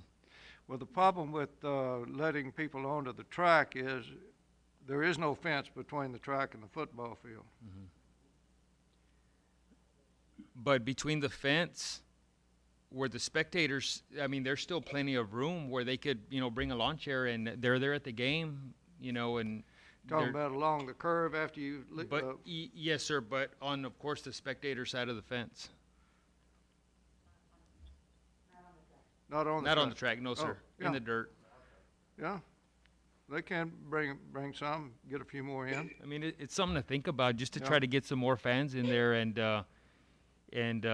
You know, and if social distancing, the 6 foot isn't possible, at least we got that mask to rely on. Yeah? That would have been a good question for, I can try to find that out. I'm here. Oh, you're there? Yes, She's the gonna kill me. CDC recommends that if someone is outside and they are not able to maintain that social distancing, masking is recommended. If they're outside and they are maintaining that social distancing, they don't have to wear a mask, but if they're not able to maintain that social distancing, they should. And what about inside in the gym? I'm sorry? What about inside in the gymnasium? Oh, yes, definitely masking is mandatory. It should be mandatory. And so the 6 foot social distancing is recommended with mask or with? Outside, if you're outside, you are maintaining your social distancing, you do not have to wear a mask. But if you are outside and you're not able to maintain it, you should wear a mask. But if you're inside, regardless, you should wear a mask at all times. And remain socially distanced, Nurse Ayala? Yes. So, for instance, right now, we're sitting over 6 feet apart, and we're all the board members are wearing masks. Is that? That's recommended, That's yes, ma'am. correct? That is, We- yes. Okay. I thought if we were 6 feet apart, we didn't have to, but inside, we have If you're to. inside, you should. Okay, But if you're outside, it's not. all right, thank you. Nurse Ayala, I have a question. This is Robert Ayala. So, Otherwise known as Sweetie. so Nurse Ayala, let's say that we're all masking, except for me because I'm talking right now. But let's say we're all inside, we're all masking. However, we are all sitting 3 feet apart. Would that go against CDC's recommendations? No. No, it wouldn't. Okay. Because masking should be taking place for sure if you are not able to maintain that social distance, for sure. But if you do maintain the social distancing, it's just a suggestion? Yes, that you should still wear them inside of a building, yes. Something to think about, Doc. Nurse Ayala, this is Jamie Whitwell. So I think what Mr. Ayala's suggesting is that to increase capacity in our gymnasium, would it be a safe practice for us to require masking and hand sanitation and allow the spectators, the fans, to sit at a closer distance, like say 3 or 4 feet as opposed to 6 feet? I would have to do a little bit of research on that to have an answer for you. I would like to see what CDC really does recommend at sporting events. Okay. Dr. Seals? Yes, sir. I've talked to Dr. Seals and board. I've talked to several schools that have already started the volleyball, all the local areas, all the local schools around here. And everybody's hit it right on the head right there. As long as you got that mask on, again, the 6 foot is recommended. But if you've got the mask, you can give or take to 3 or 4 feet. I know over at Divine, that's what they're doing. Poteet Jordanton, they're even going as far as to say that, of course, family, but friends that know each other, hang out, that kind of deal, they're actually allowed to sit basically together. And so, yes, I know that a lot of them are, again, 6 foot is recommended, but yes, you can give or take 2 to 3 foot on that. And that's what everybody in this area right now is doing because of space. You know, you look at our facilities, you start looking at at Newman Middle School, and we have it just on one side of the seating. So it gets really limited on that side for how many you're gonna allow for visitors and how many you're gonna allow for our home crowd.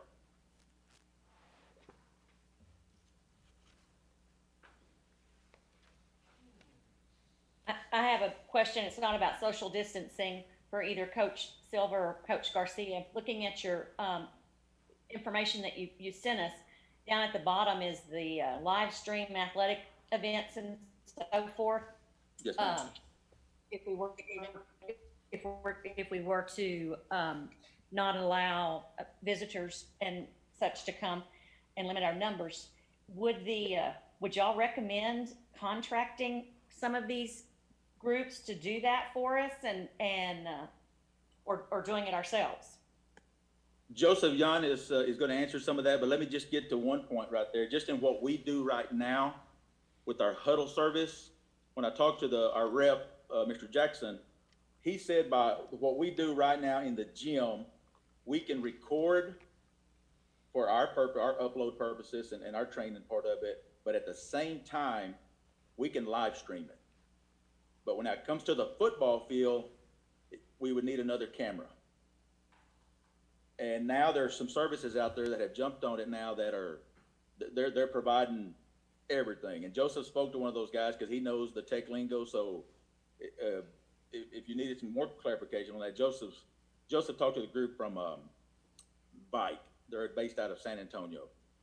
And because our schedule, based on when we start, if we can start, let's say after 4 weeks, our first game would be probably October the 2nd. That would be the earliest for a game.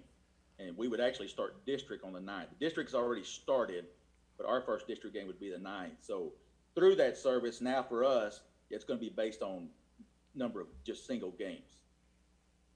And what I've heard everyone in the area say is that when they go travel somewhere else, they're going to ask that visiting team for whatever they're using, so we can let our fans know if they have to pay to subscribe or if it's going to be on Facebook, a link. And so everybody's kind of in this together in this area. Home games, they'll live stream. Away games, the visiting team will get info on how to get aboard to be able to see it when they're not playing in Cotulla, so to speak.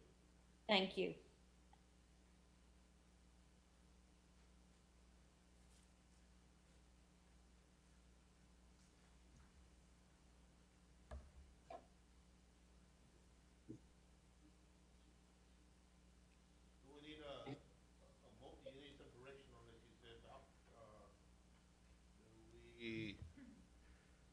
Well, it's the same as with the end of the 4 weeks. We can wait, but in order to, help us prepare the other visiting teams, we can wait then too, because all it takes is a phone call to tell them. Okay. Is that board comfortable with that? Just waiting another month? Okay, Jamie, Robbie?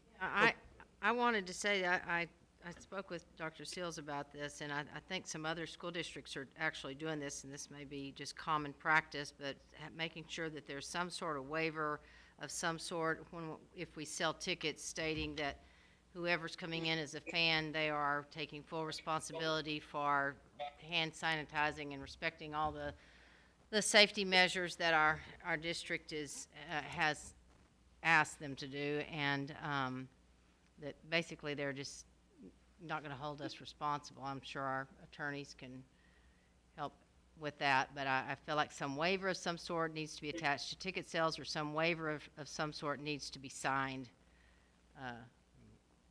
That's just my thoughts. I just want to share that with y'all. I'd already shared that with Dr. Seals. Coaches, are y'all comfortable with us waiting, and will that prevent y'all from setting up the signage and showing the appropriate social distancing?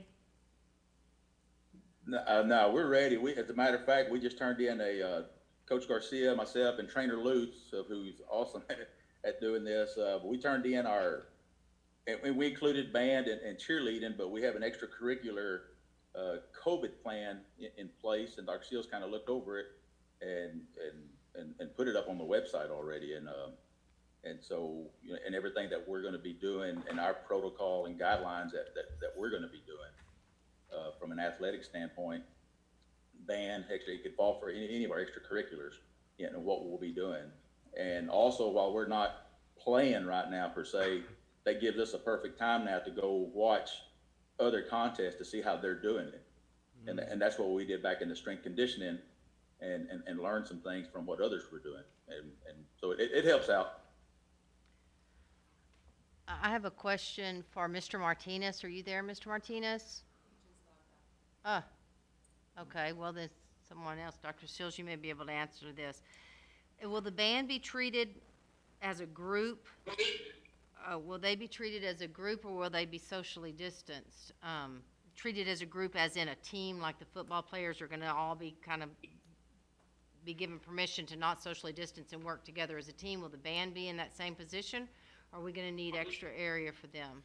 What we were thinking about is putting for home games, putting our band on the track in the, in the part of the curve and having them spread out. The social distance, we may not be able to, it may be 5'10" instead of 6 foot or something like that, but, you know, spreading them out pretty good. Yes, one side or the other.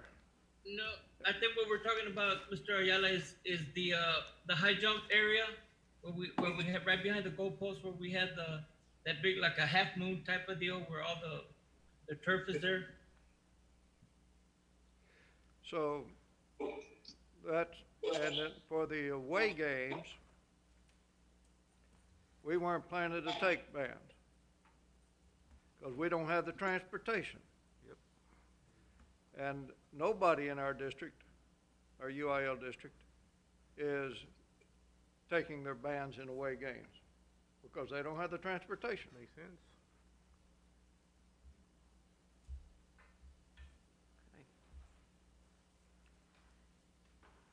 I guess the same question goes for the, are they considered chaperettes? The chaperettes, the cheerleaders, they're all gonna be considered a group, but they're not going to travel, or will? Cheerleaders were going to travel.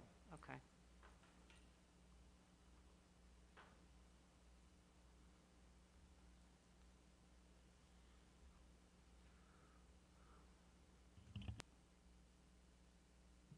Dr. Seals? Yes, ma'am? The agenda item is limiting the crowds in stadiums and gyms. And Yeah. last week you talked about, visitors attending our games. Do we need to vote on that, or are we gonna wait on that as well? Well, that's what I was thinking, you know, the conversation for back to school was we were gonna wait. And so we would wait on this to coincide with that decision, because that would depend upon when we start the athletics program. Okay. Any more discussion? We'll move on. Yes, Dr. Seals, members of the board, I did find an answer from CDC's website right now in regards to the number of attendees for sporting events. Okay? May I provide that information? Yes, please. It says that we should collaborate with our local health officials to determine the number of attendees that should be allowed to be present. But in general, the number that is chosen should allow individuals to remain at least 6 feet apart from each other. What it says. Dr. Seals, Yes. remember what I told you about when the commissioners voted on getting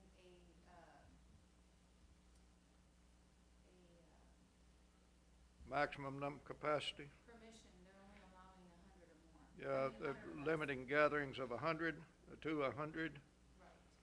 And prohibiting gatherings over 100, so we would have to get special dispensation from the county commissioners court, I guess, if we're going to have more than 100.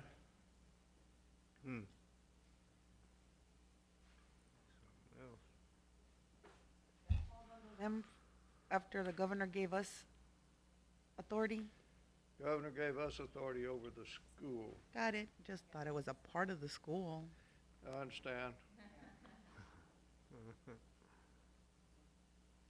And UIL says, oh, well, all you gotta do is just let half the people usually let in, 50% capacity. But you're not gonna get, let me tell you, you're not gonna get 6-foot social distancing with 50% capacity. You're just not gonna do it. Around as well.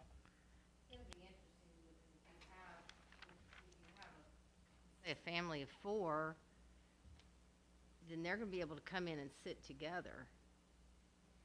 And I guess the way y'all have it spread out, then that's going to shift the rest of the people around, is it not? Yes, we were just trying to figure out the capacity with the 6-foot distancing. Yeah. I wasn't gonna try to go up there and tell people you can't sit in No. that, you gotta sit over here. No, that's where I think the waiver, the common sense is gonna have to come in and say, make sure you're socially distanced, make sure you're masked, make sure your hands sanitized, and Yep. we can't police that. Okay, I'll be quiet.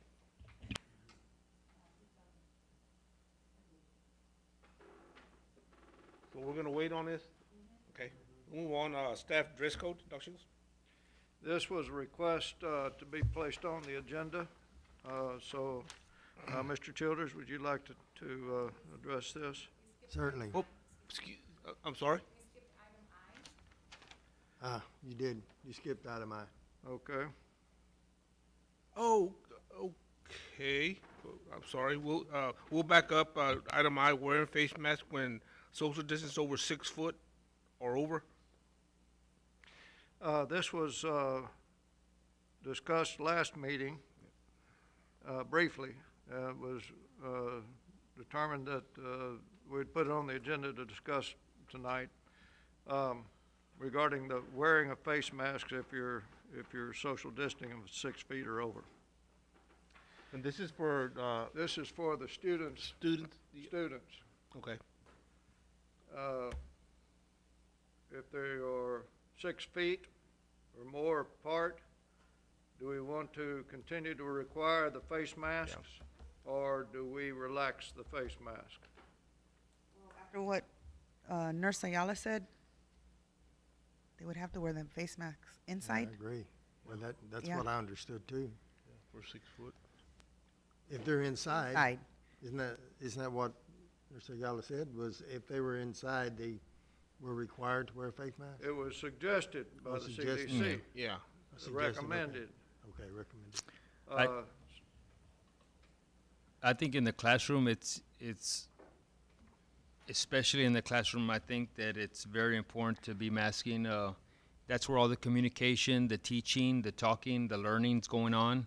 Kids are talking, droplets are coming out of their mouth onto the desk, and, I have all the faith in everyone disinfecting and the chemicals that we're using, but still, if it just takes one particle to spread that COVID-19, and that's what we're trying to prevent. So, I think masking 100% to the 3rd grade and up.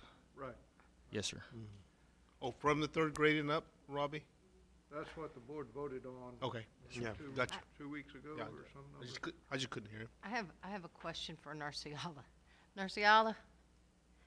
Yes, This week, a concerned citizen sent me information about what's called mask mouth, the buildup of bacteria that dentists are seeing that it's detrimental to kids wearing masks or people wearing masks for long periods of time.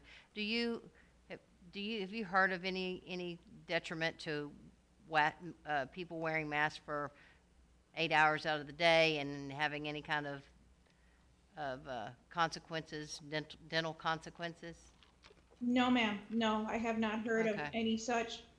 However, if they do have a condition that they feel may prevent them from being able to do so, they are more than welcome to visit their physician and receive that release from them that will not require them to have masking all day.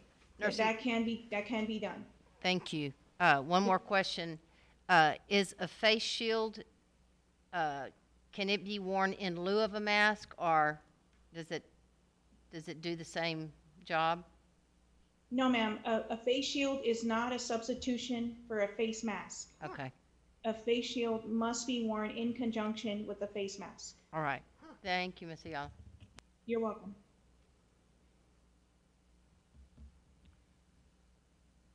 So the answer to I, of course, it hadn't been voted on, but what I hear is we have no change. Okay. No change. We ready to move on? Yes, sir. Okay, we'll move on, item J, staff, dress code, Mr. Childers? I wanted to talk a little bit about the staff dress code tonight. Let me start by saying this. Our day and age has changed considerably to what all of us in this room have seen far as our teachers. I can remember when our teachers were growing up wearing blue jeans and slacks. I can remember my English teacher and everyone else's, Miss Jones, wearing dresses, slack, dress pants, that sort of thing. And I really believe that you should dress professionally, know whatever your profession is. But that was that day and age. That's not now. Reason I asked for this to come up, or to bring this forward, is I have some concerns. And Dr. Seals, I'll ask you and see what you say about this. But when our teachers are in their room and they're teaching their class, are they sitting at their desk? How are they being viewed? Is it just like a Zoom? They're sitting at their desk with their computer in front of them, and the kids see them, and they see how much of them.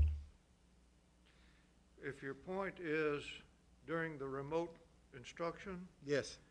I've already notified through Jeanette, sent out an email to all staff that they can wear jeans Okay. during remote instruction. Okay. My concern is this, even with jeans. I wear jeans on a daily basis, like most people do. And I sit on a bulldozer nearly all day long. And even whatever clothes you wear, if they're tight, and jeans can be tight, especially if you start sweating anyway. But if you're comfortable with that, that's fine. But my concern is, after you've sat there so long, it is going to be quite uncomfortable. I'd like to see us relax it a little bit. And I agree. I thank you that you have told the teachers that they can wear jeans during this period of time. But like, I remember a time, you'll excuse me, but I have to reminisce just a little bit. Back whenever the folks down in Laredo was doing the news. Well, I got to know them folks down there. And they sat right there in front, and you would see them from this point up. And they didn't get up. He had on his suit coat. He had his nice shirt on. But below it, he was wearing shorts. Nearly all the time. Nearly all the time. So, I just thought that knowing how that I felt sitting all day long in one spot, I want to make sure I'm comfortable. And if I'm not opposed to them wearing shorts, as long as they're appropriate. You want to dress, even our teachers want to dress appropriately, but there can be attire that is appropriate for it. I understand that nurses and those sort of things, they wear scrubs. But on the other hand, our teachers are professionals. They are professionals. And I believe every one of them are. And they're going to dress appropriately, and they're going to dress right. But I want them to dress comfortable. And that's the reason I asked for this to be brought back up. And I wanted to hear what the view is from the other board members. Well, I mean, I'm glad you brought it up, Thomas, because, what you're pointing out about the virtual learning, where they're only being seen while we're doing remote learning from the waist up. We froze, Kim.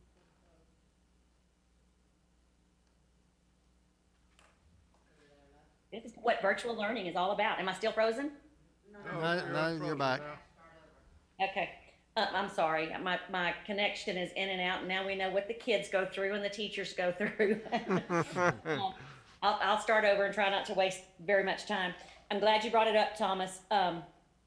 As far as the teachers only being seen from the waist up, just like me, y'all don't know that I have on shorts right now and I'm barefooted.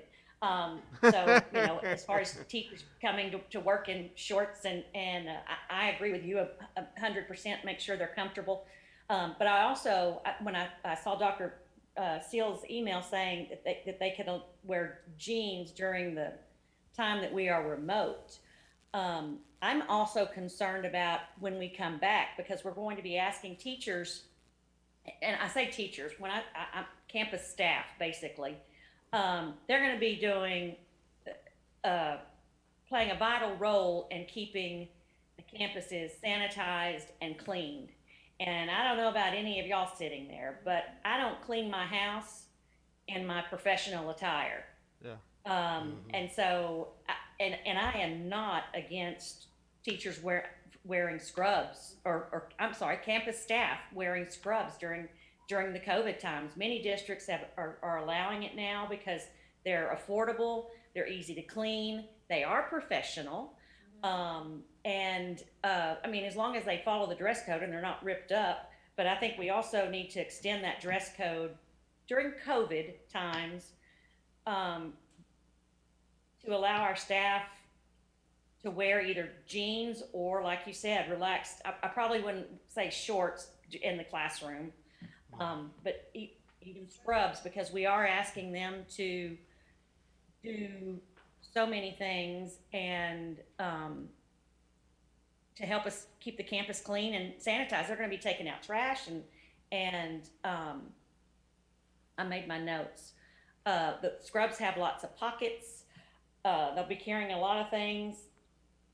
Anyway, I just think we should consider what you said, Thomas, for the virtual, but also consider relaxing it when we come back from and do face-to-face instruction. That's my input.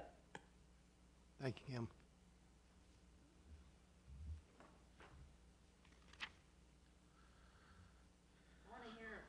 Dr. Ramos and Mrs. Ramirez thoughts.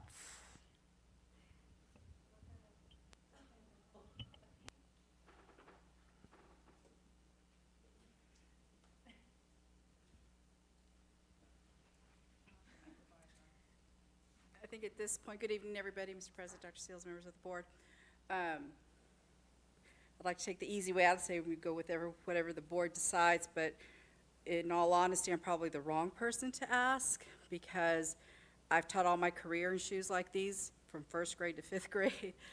I don't believe in jeans at work. I don't believe in any of that. I agree with the professional attire, and that for me, it's not a different time, but not everybody is like me. I've told all my teachers, I do not expect anybody to wear shoes like mine, like I do on a daily basis.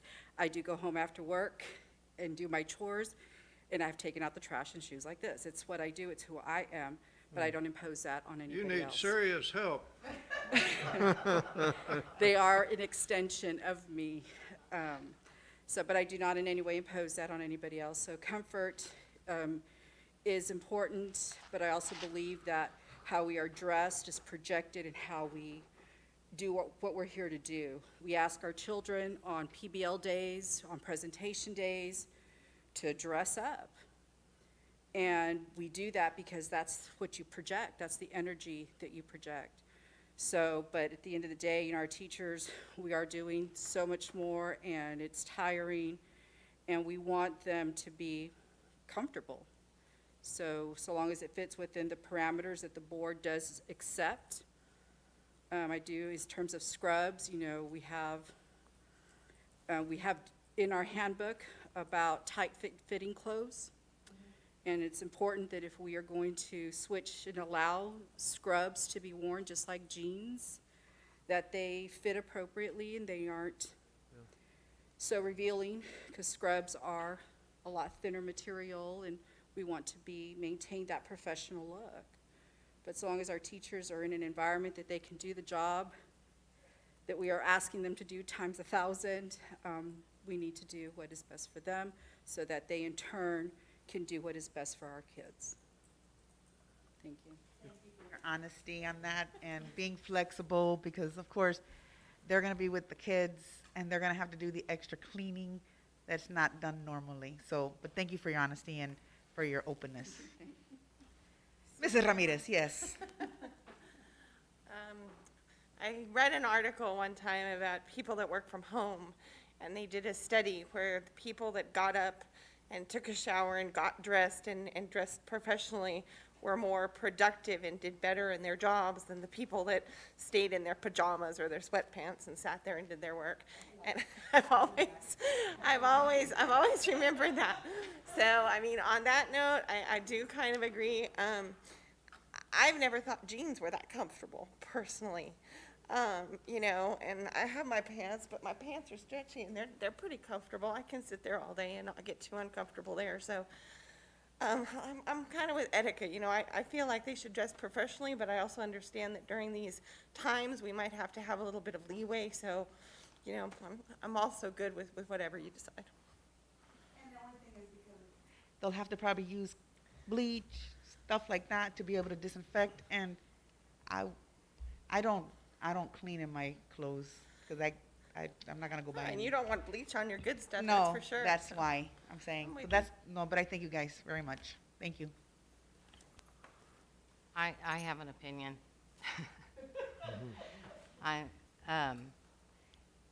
It's probably one of my pet peeves, but as a teacher, I was pretty adamant about looking professional. I'm still adamant about looking professional. I didn't like jeans on Friday because I was like you said, Mr. Meadus, I didn't think they were the most comfortable. I'd rather wear a skirt. And I had students over the years comment on they appreciated that because they felt like, they later told me, it felt like you respected us enough to dress up for us. Not that I dressed up, but look professional. But those were different times and different days. And even when we enforced professional dress codes, there were people who didn't seem to get that memo either. I think it's a statement of character, and I think that you can project that if you're wearing scrubs or if you are wearing jeans. It's a matter of self-respect, showing up, looking nice for your students, respecting them enough to look nice for them. But when we're asking teachers to go above and beyond and clean and things like that, then I can understand wanting to relax the dress code some. I've seen women look professional in long shorts, which probably are more comfortable. But if there's anything I've gritted my teeth over the years was the relaxation of the dress code. Because I just felt like it was really, it projected respect to my students. I think things a little bit different. I think about things a little bit differently, but I loved my kids and wanted them to know that they were special enough for me to look nice for each day. But I look at Nurse Ayala, and she wore scrubs to school, and she was the professional nurse. That looked professional because that was her job. But we're really asking our teachers now to be educators / healthcare workers. And so, for that reason, if you can look professional and show respect for yourself and your students, then I wouldn't have a problem with that. But are we giving more for the administrators to have to hold people accountable for? I mean, y'all know how dress code goes. Is that just gonna add to their worries to have to say, this is too thin a material, those are too short of shorts, or, you know, that's my opinion, though. I would think they're adults. You know what I mean? I know what you mean. I know what you mean. Yeah, yes, ma'am, I do understand that. But I'm going to agree too. On something like this, Doc, you know, on staff dress code, is this something that we need to change policy in our book and all that, have guidelines and all that?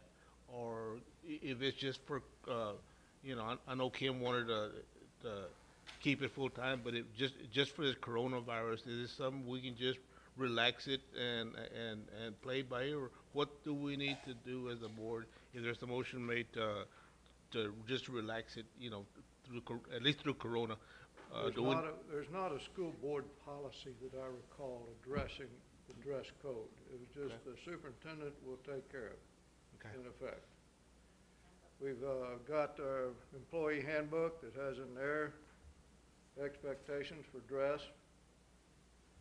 We've talked about this before, and I have my suit is very comfortable. More comfortable than Joseph's jeans.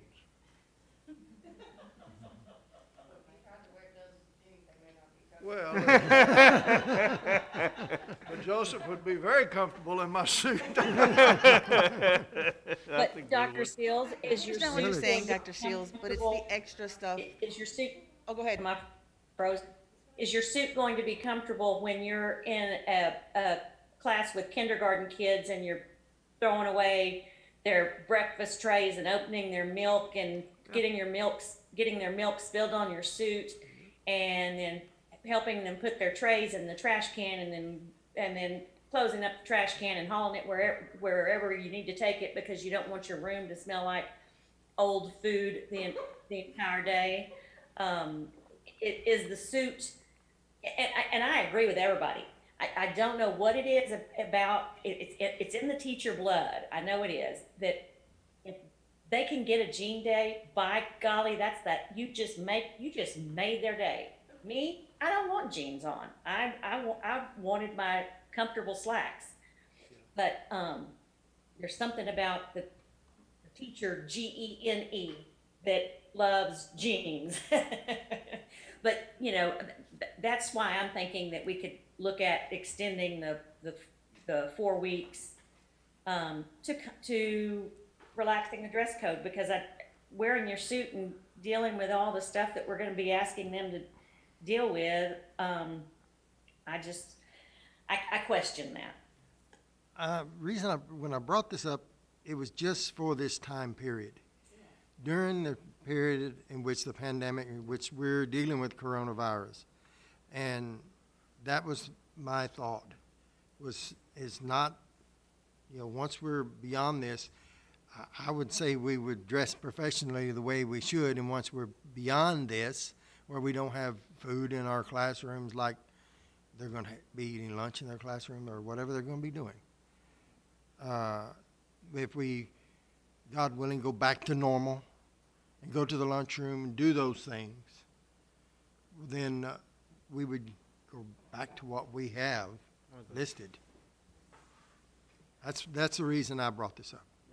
I agree 100%, Thomas. Thank you for doing that. This something we need would you like a motion on this, Doc, or can we? Yeah, because I'm not going to voluntarily agree for scrubs. I just think it's unprofessional, and I don't think we need to go there. If you're saying different, This is America. That's what makes this the greatest country in the world, is we can agree to disagree. And if I'm overruled by this body, which is set here to overrule the superintendent when he goes off track, then that's what you need to do. So with that said, I will entertain a motion on it. Then this is the second go Mr. round. President, I motion that we, that we, relax the staff dress code, with maybe, do I need to mention more jeans, scrubs, comfortable shorts, long shorts, past the knees, Long shorts past the knees. capris, Professional. Oh. professionally. Am I saying it right, Kim? Mrs. Whitwell? That's good? I'm fine with that, or did Okay. you say, yeah, I'm fine with it. Okay. Jeanette, Mr. Amis, did you get it all? Because she was talking kind of low. Long shorts, jeans, and scrubs. Long shorts past the knees. I don't want to get the ruler out and start measuring. I did that when I was high school principal. Bermuda shorts, there you go. Okay. See, I don't wear those things, I don't know. Past the knee, No, at the knee. At the knee. Like a skirt. I mean, Like a at the skirt, knee. sir, but it's in a form of a short. well, everybody knows that I'm a fashion statement. So you're gonna have to explain these things in great detail. I will. I'll wear some tomorrow, sir. There we go. We got 2 volunteers already. Is that good enough, Mr. Amis? Okay, I have a motion on the staff dress code is made by Ms. Yanis. I have a second. Second. Second by Ms. Childers. Any discussion? This is during the COVID time. During the That's what I was COVID gonna say. Time, Only. only. Could you add that to the motion, please, Ms. Amis? During COVID times? Okay. Any more discussion? All in favor, motion say aye. Aye. All opposed, same sign, motion carries. Thank you. We'll move on to item K, update order of election due to change in early voting date. Doc? We have, by governor decree, we have an extension in the early voting, starting a week early. So instead of 2 weeks, it's 3 weeks. So we need to update our order to comply with that. Okay. And it's there on page 137 or 8, 138.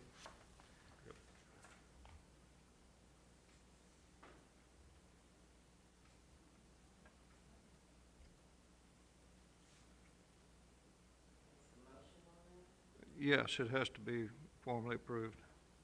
Just to approve the amended order. You have a motion wrote out or no? I'm sorry? Okay.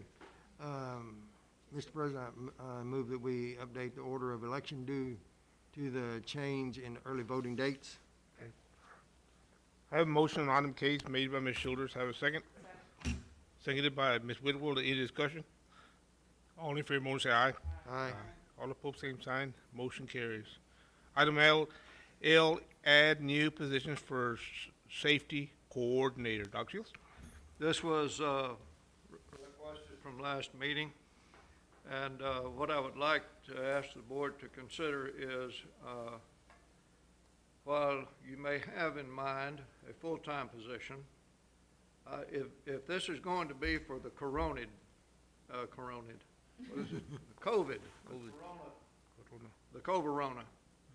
Then maybe we can do this with contracted service.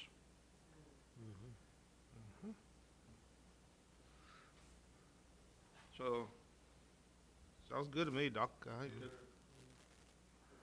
Good direction. Mr. President, I move to approve to add a new position of safety coordinator, contract person Okay. During COVID? during COVID. Okay, I have a motion on item L made by Mr. Ayala. Have a second? Second. Seconded by Ms. Whitwell. Any discussion? All in favor, motion say aye. Aye. All opposed, same sign. Motion carries. Item M, new network technician position. Dr. Shields? we need one of these. with the amount of increase in technology use that we're experiencing here, and Joseph and his team is doing well, but needs help. And I would request that we add a technician to the team. Mr. President, I move that we add a new network technician position. Okay, I have a motion on item is made by Ms. Wood. We'll have a second. Second. Seconded by Mr. Ayala. Any discussion? This is gonna I be. I have a couple of questions, Dr. Sills. Okay? Is this new technician, is he gonna be in charge of our, district webpage possibly? I did go there and I noticed that we have now a COVID-19 link. But, in that link, I reviewed the information and I'm reading because I made notes on what I couldn't see. RBE is the only campus that has any information for parents. And then our district link, I think it's called District Health and Safety something. When I went into that link, you can't read all the information. Half of the page is cut off, so you're missing a bunch of words and you don't know what it's talking about. With that, I did open it up on my phone and my iPad. I did not use my computer, so it might have been the tools that I was using when I was trying to access it. But we need to make sure that is, really user friendly, and because most parents are going to access it probably via their phone anyway. So maybe if we can put that this network technician is designated to monitor and do the web page and make sure that it's legible for all and user friendly and has all the information. But kudos on getting the COVID-19 link up. It's just not working very well. Ms. Hoff. Good. Buddy. Once you get to the, when you get to the website. My son just shot a pig out the door and I jumped. Oh, okay. We're all safe. We're all safe here.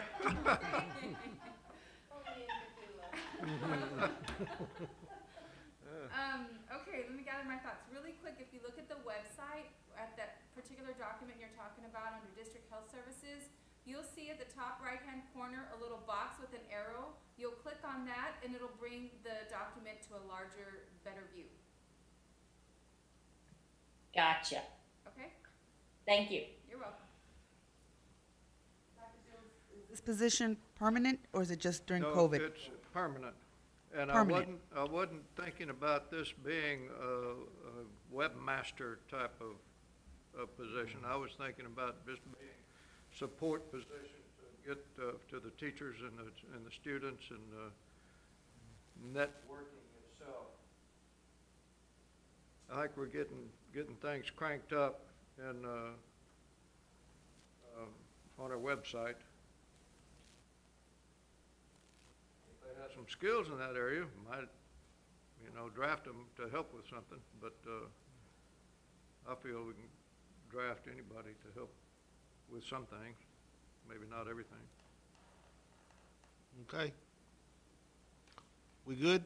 Any more, Ms. Hoff, you good with that? Okay. I'm good. Any more discussion? All in favor, motion say aye. Aye. Aye. All opposed, same sign, motion carries. Item N, appraisal calendar for 2020 through 2021. Ms. Ramirez? Good evening again, Mr. President, members of the board, Dr. Seals. Every year, we come to you at the very beginning of the year with the schedule for the appraisal calendar. So we've put that together for you. It outlines when we're going to have the training, when the principals can do walkthroughs, when they can do their observations, and the timeline for summative conferences and goal setting and those types of things. Okay. Any questions? Approve it? Yes. Mr. President, I motion that we approve the appraisal calendar for 2020 as presented by Mrs. Ramirez. Okay, I have a motion on item M, to approve the appraisal calendar for 2020 through 2021. Have a second? Second. Second by Ms. Childers. Any discussion? All in favor, motion say aye. Aye. All opposed, same sign, motion carries. Item O, list of appraisers for 2020 through 2021. Ms. Ramirez? Yes, this goes hand in hand with your last item. This is the list of people in the district who are certified to appraise. It is all of the principals and assistant principals and myself and Ms. Ramos, and our special ed director from Pearsall. In the case that, for whatever reason, a teacher decides that they don't like the one that their administrator gave and they want somebody else to come in and do another one, so. Mr. President, I motion that we approve the list of appraisers for Cotulla ISD 2020-21.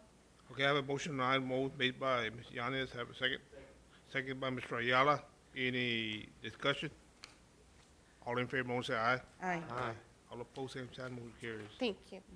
We've done item P, so we're gonna go on to Q, consideration to approve the workers' compensation insurance plan. Mr. Vella? President Dr. Seals, members of the board, in your packet, you have the proposal for the workers' compensation. This is based on preliminarily, we base it on our projections on what our costs are gonna be, but the final cost will be the audited numbers that we turn in, and then it'll adjust to what we pay. So just note that the amount that's shown on here will be an estimated payroll that we gave the company. And then once the audited numbers come in, the final numbers, then that's what it's based on. It's based on the exact numbers that we paid. And we're recommending this company to you all.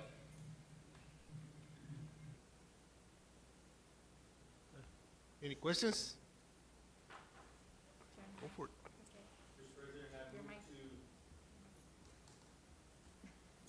President, I move to approve the workers' compensation insurance plan as presented by Mr. Vella. Okay, I have a motion on item Q made by Mr. Ayala. Have a second? Second. Second by Ms. Whitwell. Any discussion? All in favor, motion say aye. Aye. All opposed, same sign, motion carries. Item R, property and liability insurance for the year 2020 through 2021. Mr. Vella? President Dr. Seals, members of the board, you have before you also the general liability insurance, which was presented by the Texas Political Subdivision. On page 163, you'll notice the increase, and there was an increase from 121,388 to 132,000. I can't make out the number because I'm in my RV. But you can see the increase. It did increase, and basically that's due to all the claims that have gone through. But when our broker did the look at all the items that were out there, this was the best price that they brought forward. So we're recommending approval.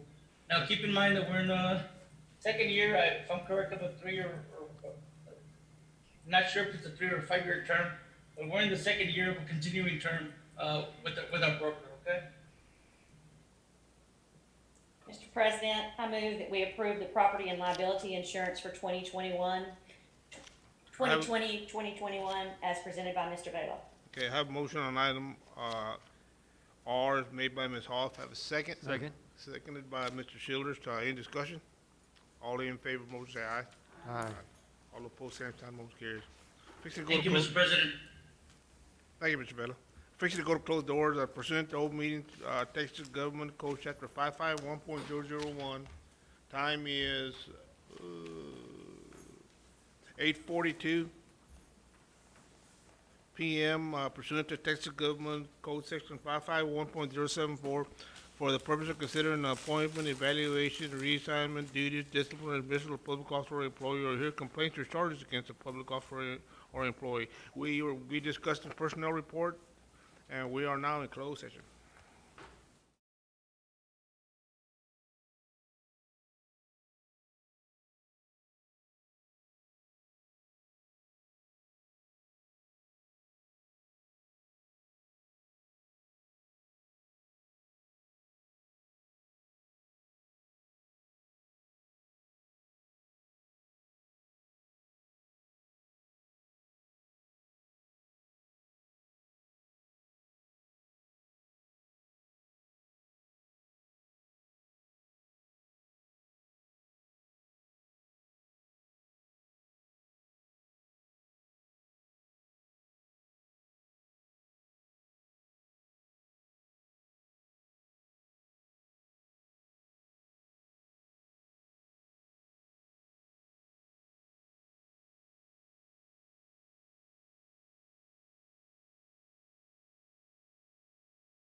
We're now back in open session. Time is 9:19 p.m.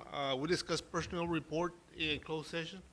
Mr. President, I move to accept the following resignations. Priscilla Gonzalez, Newman Middle School Social Studies teacher. Sean Hernandez, Catula High School Special Education aide. Okay, I have a motion on personnel made by Mr. Ayala. Have a second? Second by Ms. Shoulders. Any discussion? All in favor, motion say aye. Aye. All opposed, same sign, motion carries. I have a motion adjourned by Ms. Yanes. Have a second? Second. Seconded by Ms. Whitwell. Any discussion? All in favor, motion say aye. Aye. All opposed, same sign,